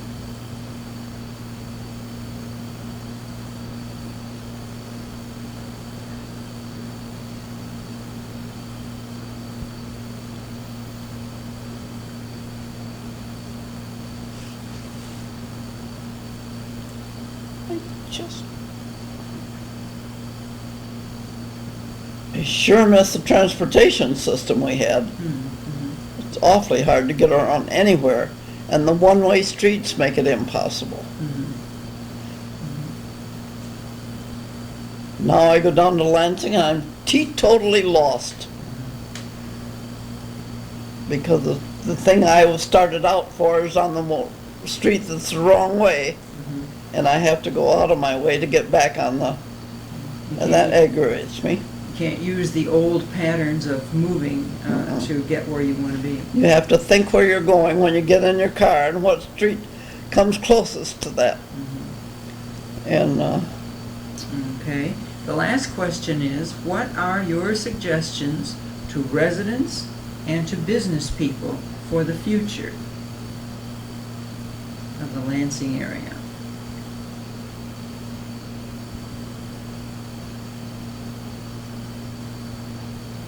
well, I took a boat trip not too long ago down the Grand River, and I was amazed at the number of new buildings that are built down there that I don't know anything about. And I've lived in Lansing 84 years. And I think they should cut down on their growth and really do something. They've started with that mall. That was a great start to give Washington Avenue back to the public. And because it took, having not been able to go down Washington, lots of the stores that were on Washington moved to the malls. And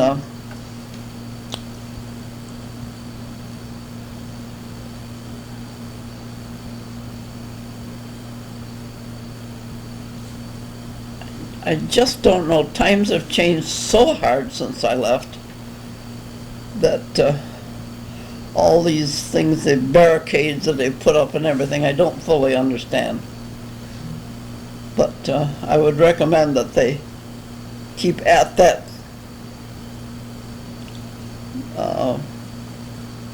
well, it's a project of the city to rid of the dope and the prostitutes and things like that that we don't approve of.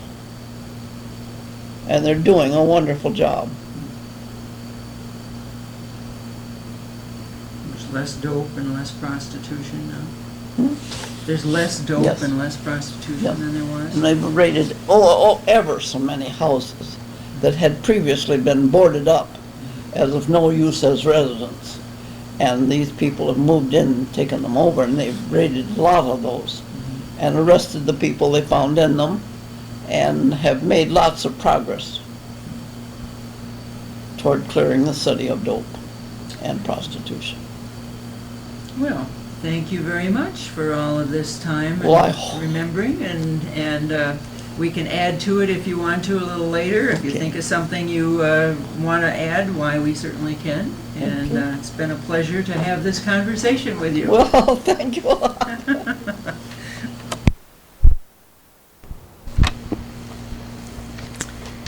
Now we're back on September 7th, having just a final chance to mention a few other things. And when you lived in the house on Seymour and Willow, Seymour became Grand River, didn't it, as it turned? Well, go ahead and talk. Up the hill. Yes, but I mean, it came through North Lansing, Grand Yes. River did. And then when it got to Seymour, it turned north, and Seymour was still Seymour, but what happened to the addresses? Well, it was North Grand River then, Yeah, okay, so, and we were at 1301 North Grand River last. okay, and Grand River was that US 16? Yes, So it was the only road then between Lansing and Grand Rapids, and there must have been quite a bit of traffic by the house, lots of traffic. trucks and, okay, And my father bought this house from a man that was a partner in the Northrop Robinson Carrier Chemical Company in Lansing. Hmm. And he got the corner lot, the corner of Seymour and Willow. He built a house on the lot next to him, vacant at that time. And then there were two houses, another nice brick house north, and some storage places near the river. hmm, And then across the river, we started what the old-fashioned people call the Sugar Factory Hill. hmm, And on top of that was Michigan's sugar factory. sugar beets, Sugar beets made from beets that had been dug after the first frost, and just tons and tons of beets went by the house up to the hill to be made into sugar. It was Pioneer sugar, and it was widely known. And do you remember when the factory was built? no, the factory's been built a good many years before Okay, this. okay. Any other things about the sugar beet factory that you remember? Well, the sugar beet factory employed a lot of people, and there were always lights, lots of lights, and lots of steam from the vats of the sugar factory. And we never felt alone because those lights and the smoke indicated that there was somebody near us. But other than that, there was nobody from the river up to the sugar factory. And so North Grand River Street crossed the Grand River right across there. the Grand River on Seymour. Okay, And that bridge was open, that was a new bridge, and it was open the day that I was married, September 24th. oh, how nice, because you were married at your home, weren't you? So people Married could on that come, corner, people and, could use that bridge the day you were married. Didn't go the way we wanted it to, but then we used it. Mm-hmm. And there are many homes up there now, they're nice homes. And it's on the way to the cutoff from to I-96 Mm-hmm. through Lansing. Mm-hmm. And the State Board of Health is out there, and the airport, of course, is on Waverly at Grand River. So it's got to be quite an industrial center too. But Okay, do you want to tell anything that you remember about your being at the Capitol building or anything connected with the Capitol building? Do you remember going to it the first time, or? well, yes, I went to it the first time with a group of students. The teacher took us. But the time that I remember more distinctly is the time that I took. I had an uncle who was captain of the 1st Infantry of the Civil War. And I was an only child, so I was left by disposing of his memorabilia, his mess kit, his Bible, his everything that he had, and his uniform was on display in one of those things on the rotunda floor. But I understand that it's been taken down now. Well, it's probably somewhere else. But It's a what was the name of the uncle? Thomas Kenyon.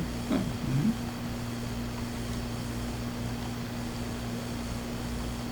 He was a captain of the 1st Infantry. Okay. And any other events around the Capitol building that you remember? Well, my husband was a state employee, and I think we just went to one governor's reception. But that was the social event of Lansing. Do you Yeah. remember when any of the statues were put up on the grounds, or any of the landscaping, or anything like Well, that? they are continually landscaping and replacing things, trees and things that have gone. But the statues, there's just one, and that's our first governor, Blair. And that is for you get to the Capitol building itself. And Do you remember being present when any other kind of historical monuments were I don't Unveiled? believe there are any. well, okay, I just thought if there was anything that had been placed in Lansing and people were supposed to gather in order to notice it, there was anything like that. Well, with Michigan State, or Michigan Aggies always had their bonfire Mm-hmm. on the Capitol lawn, Oh, oh, and they had all the merchants in Lansing save all their cartons and boxes and everything, and they celebrated after the victory. And every victory, or well, no, just the end of it. end of the season? Uh-huh. Oh, okay. And That they'd have a bonfire in the street, was it, or on the Capitol lawn. on the on the lawn? And they had the fire engines all up Capitol Avenue in case. Oh, And but the thing I remember most, we had a wonderful football player that year, and his name has escaped me at present too. it'll come. But he said they all got up and said what wonderful team they had and how they enjoyed winning. But this fellow got up and he said, well, I don't know. Gideon Smith, his name was. And he got up and he said, I don't know who's ever going to fill my shoes, but they've got to have very big feet. And he was our first, I think, colored Man. player. And then they built the bonfire. Everybody took for home. There were nobody got upset that the grass was no longer there the next morning? Never thought of it. Oh, I see. Well, that's an interesting. They didn't care so much about the grass, I guess. Huh? Well, it was easily repaired. Okay. Okay. Well, that's a lot of interesting things. The train stations. You spent a lot of time in train stations. But first of all, let's talk about the interurban stations, because that was earlier. Were there several stations in Lansing, or how did the interurban system work?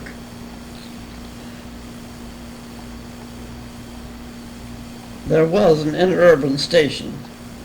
Where it was, I can't recall.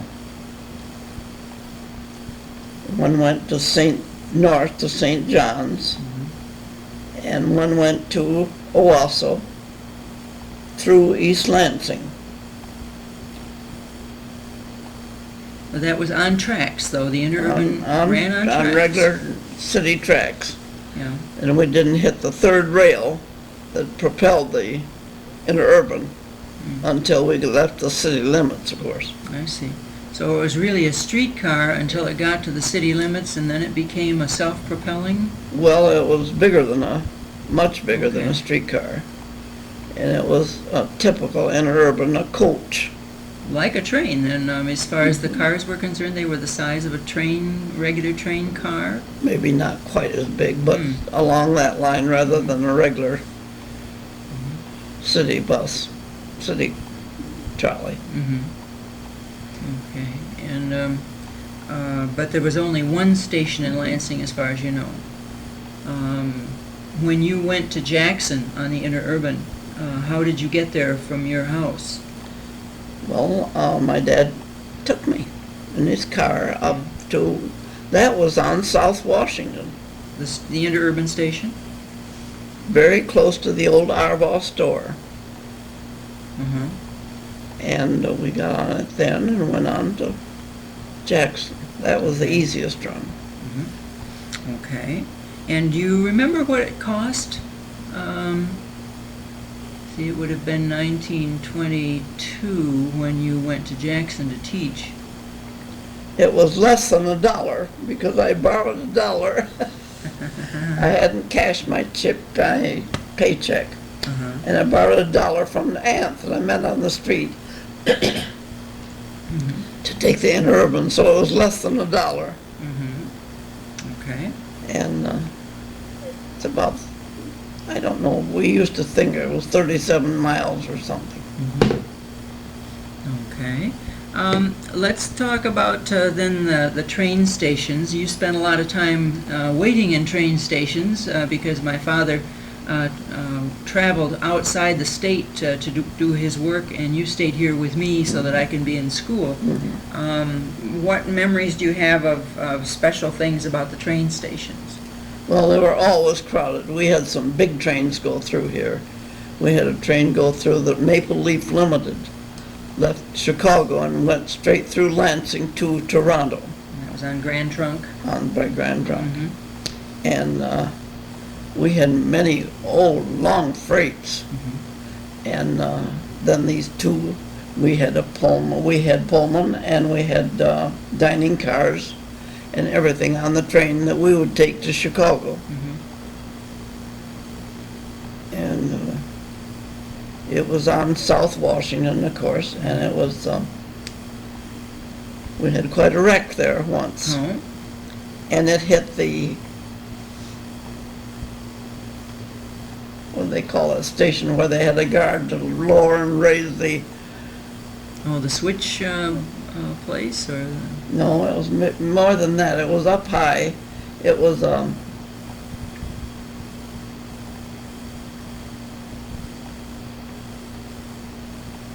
You talked about raising the guardrail. Is that where the not the guardrail, the, what, the water? no, where you stop and go.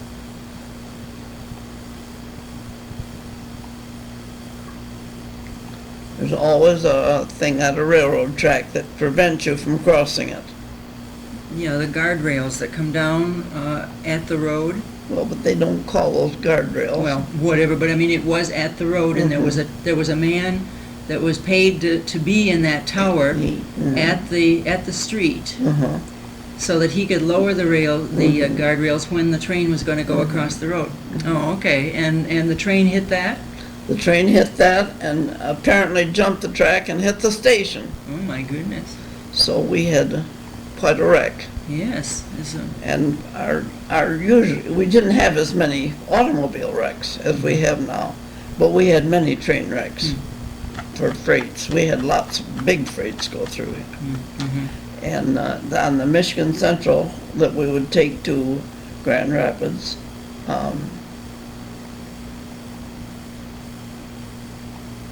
that of course was a short run, and it had a dining car. And the Pullman they took off at Grand Rapids, they put on the train to go to Chicago.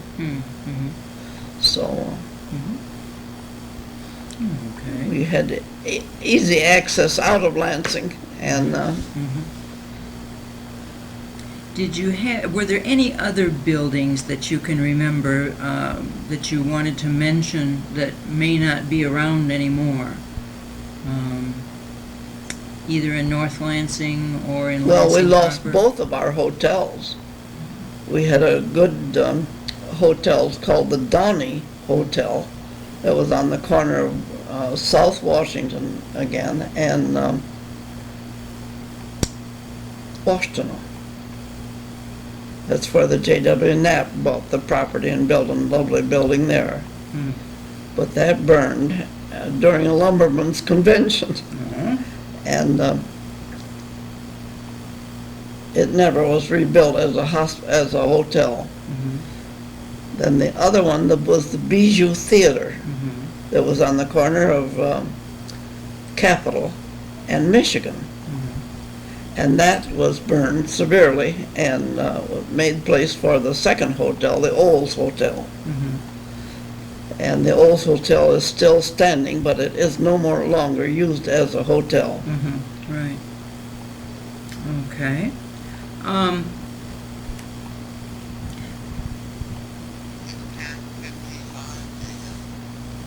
Okay. You became part of Masonic work quite early, I think. Do you want to talk a little bit about when you joined and what you joined and how that came about? Well, Lansing was a very good Masonic town. It was known as, in the Masonic circles, as one of the best Masonic cities. And I joined the Eastern Star when I was a freshman at Michigan Aggies. And I've been a member ever since. Naturally, I'm a life member now, and still enjoy it. And then I joined what they call the White Shrine. But in order to be a member of the White Shrine, you had to first be a member of Arbutus chapter, or That's right. Eastern Star. So, And so you became a part of Arbutus chapter. Was that the name of it when you joined the Eastern Star? Arbutus chapter number 45. Okay. And about, I don't know, 2 years later, I joined the Shrine. And most of my friends were in the Shrine, so rather than I couldn't do everything, and so I chose the Shrine and was its presiding officer after 5 years of service. And how old were you then? I was about 30. You were 30 when you became the presiding officer of the White Shrine.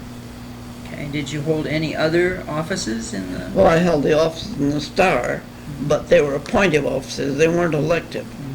The Shrine were elective offices, and it took us 5 years to make the steps. And Okay, then when was the Masonic Temple built that was on Capitol Avenue? don't know, that was built immediately in front of the old temple, so that we might use the old temple for our meetings, everybody, while the new temple was being built. Where was the old temple? Where did it face? Faced Michigan, faced Capitol. Faced Capitol, and was in the second 200 block of North Capitol. South Capitol. South Capitol, I think it was, yeah. But then it must have been, you say it was back, or was it next to it, or the old temple was back, Uh-huh. and there was room to build the new temple in front of it. Wow. And so that's what they chose to do, so that we might use the old temple as was until the new temple was ready. And the new temple was, I held my first meeting, they held a first meeting in the new temple in 1929, I believe. Okay, No, that isn't right.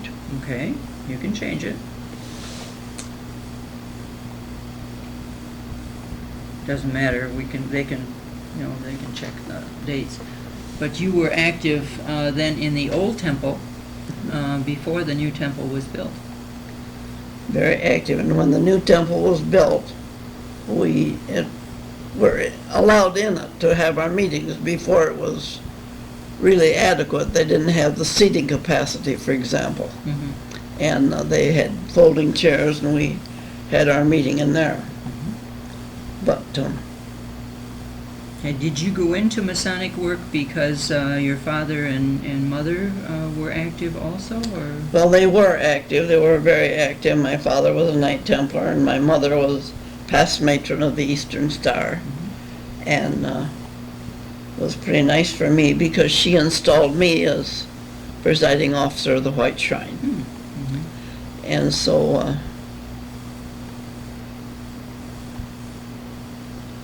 I have somewhere a certificate of my great uncle, who was also a master mason, and oh, that was way back. And That's amazing. Talking about buildings, one of the things that I remember hearing you talk about was the Union Building at, was it then MAC yet, when the Union Building was being built? State. It was Yeah. Michigan State then. Oh, it was Michigan State College. And when was that? When the Union Building?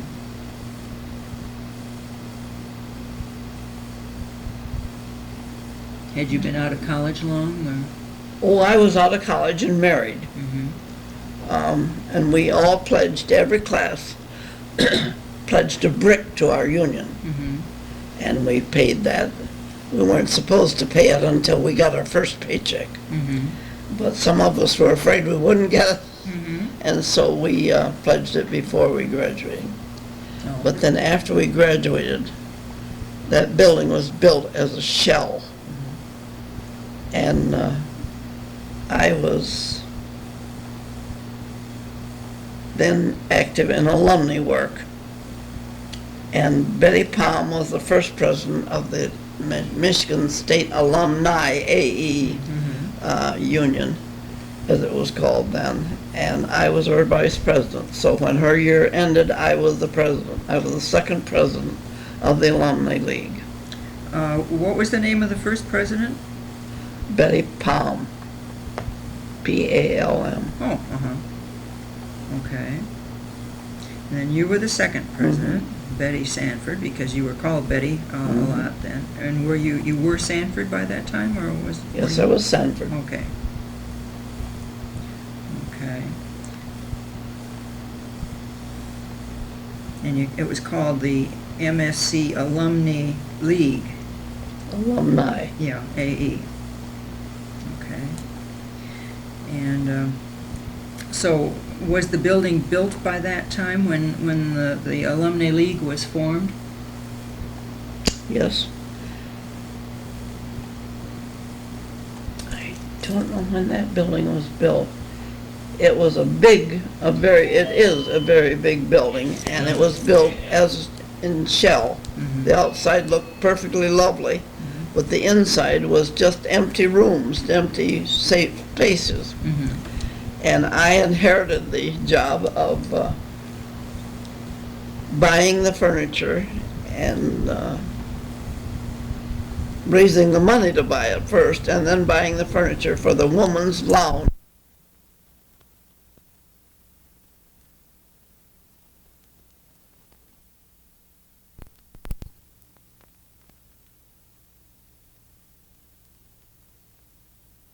Well, naturally I was very active my year in raising all this money and spending it for the furniture.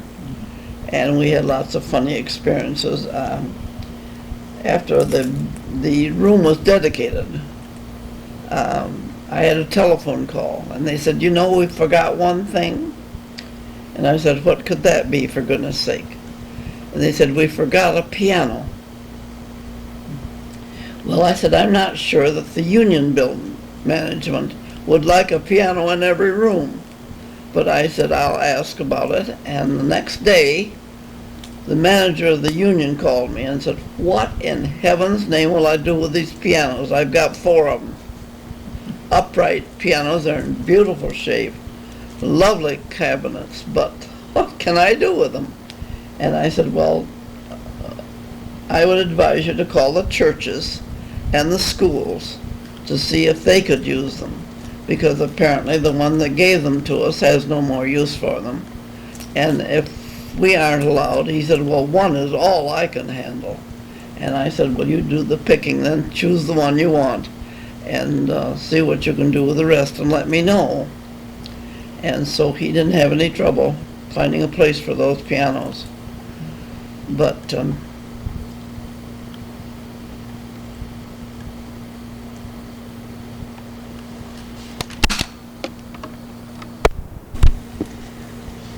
Now, would you like to tell me a little about Waverly Park? well, that was Lansing's chief place for amusement. And it had roller coasters and Ferris wheels and lots of concessions. And Where was it?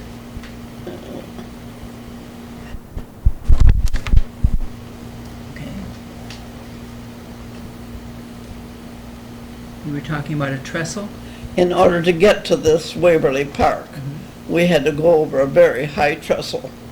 And it was the biggest thing in Lansing, the highest thing. And we got a lot of thrill out of that. But You drive over the trestle? in a street, oh dear, A trolley? trolley. Oh, okay. So you took the trolley from where you lived and could take the trolley right to Waverly Park? Well, we met, oh dear, I don't know. Shut that.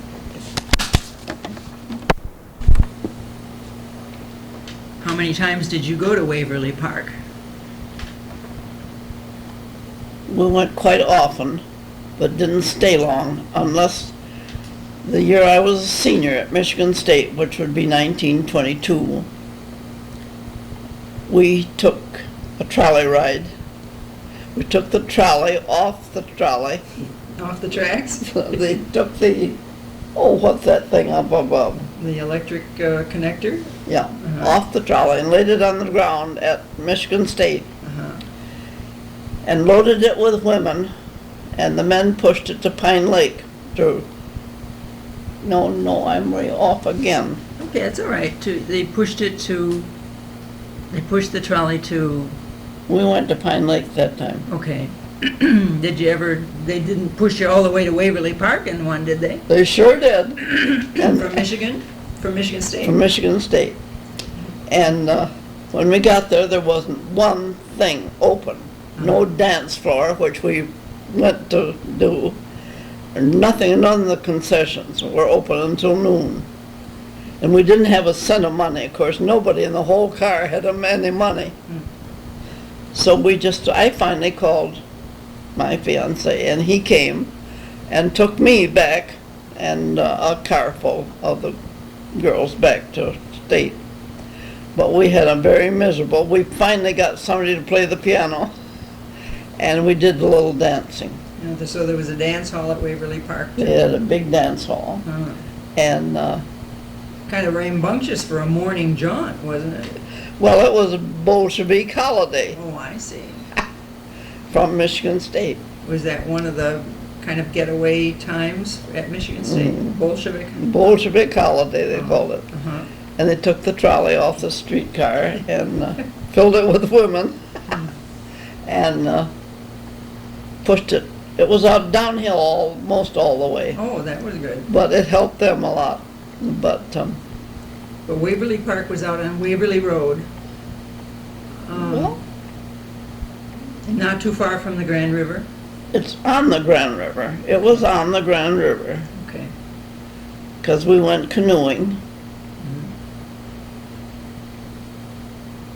I can't remember how we got there.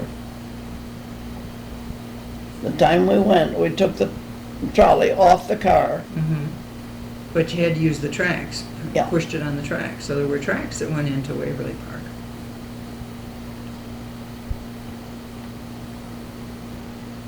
I'm trying now to, It's all right. I'm trying to think now where Waverly comes in. Well, is there anything else that happened at Waverly Park that you remember? Or that No, we were very happy to be back home. But you say earlier that you'd go maybe Yes, we'd go for an afternoon, Saturday afternoon quite often. with your family. It was a family place, or did you go with friends? I went with Doc. Okay, so this was in college time. Mhm. Did younger people go with Oh, their yes, families? and lots of families. there were lots of rides and things that involved families. And they took advantage of that, of course. And Do you have any idea of when it stopped being Waverly Park?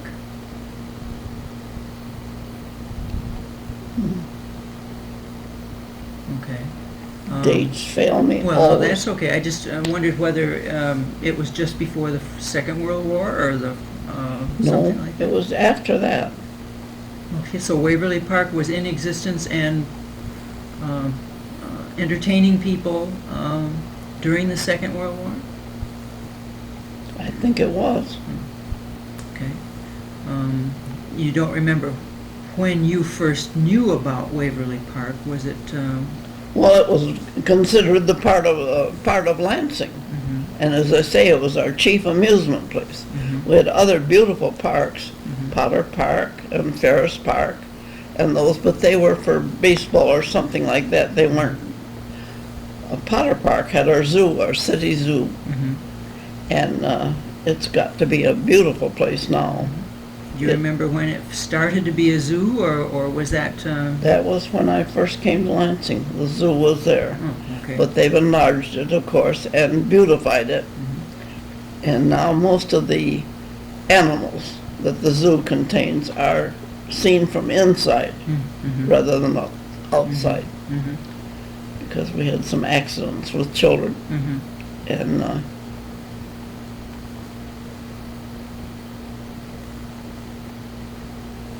but I don't. So, do you remember any other crazy times that happened between you and school people?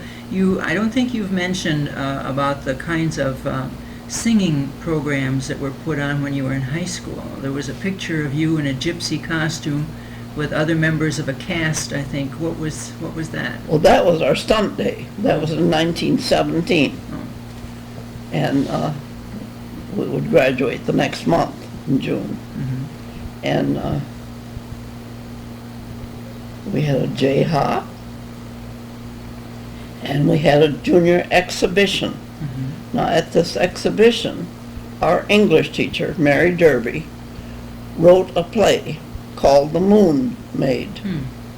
And we put that on, and I was in that. Was it a musical or just a play? Well, both. The lead parts were not musical, but So the storyline went on, and then maybe there was music in the middle and around. Okay. So what part did you play in The Moon Maid? I was the minister's wife. Oh, that sounds interesting. Now I'm the minister's wife. There. It's far different than it was then, I'm sure. Yes. But we had lots of practices, and I also belonged to the Glee Club and the Madrigal Singers.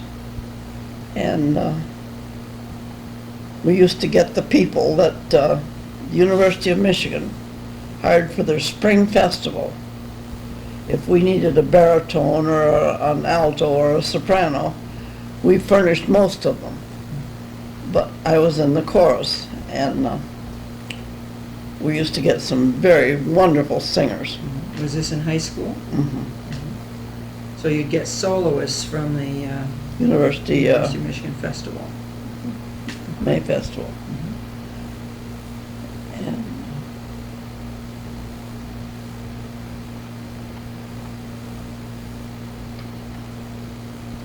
Well, maybe we've done plenty for today, and there's always the possibility that we can put another tape in the tape machine and think of some other things at another time. well, I'm sure I've told all I know.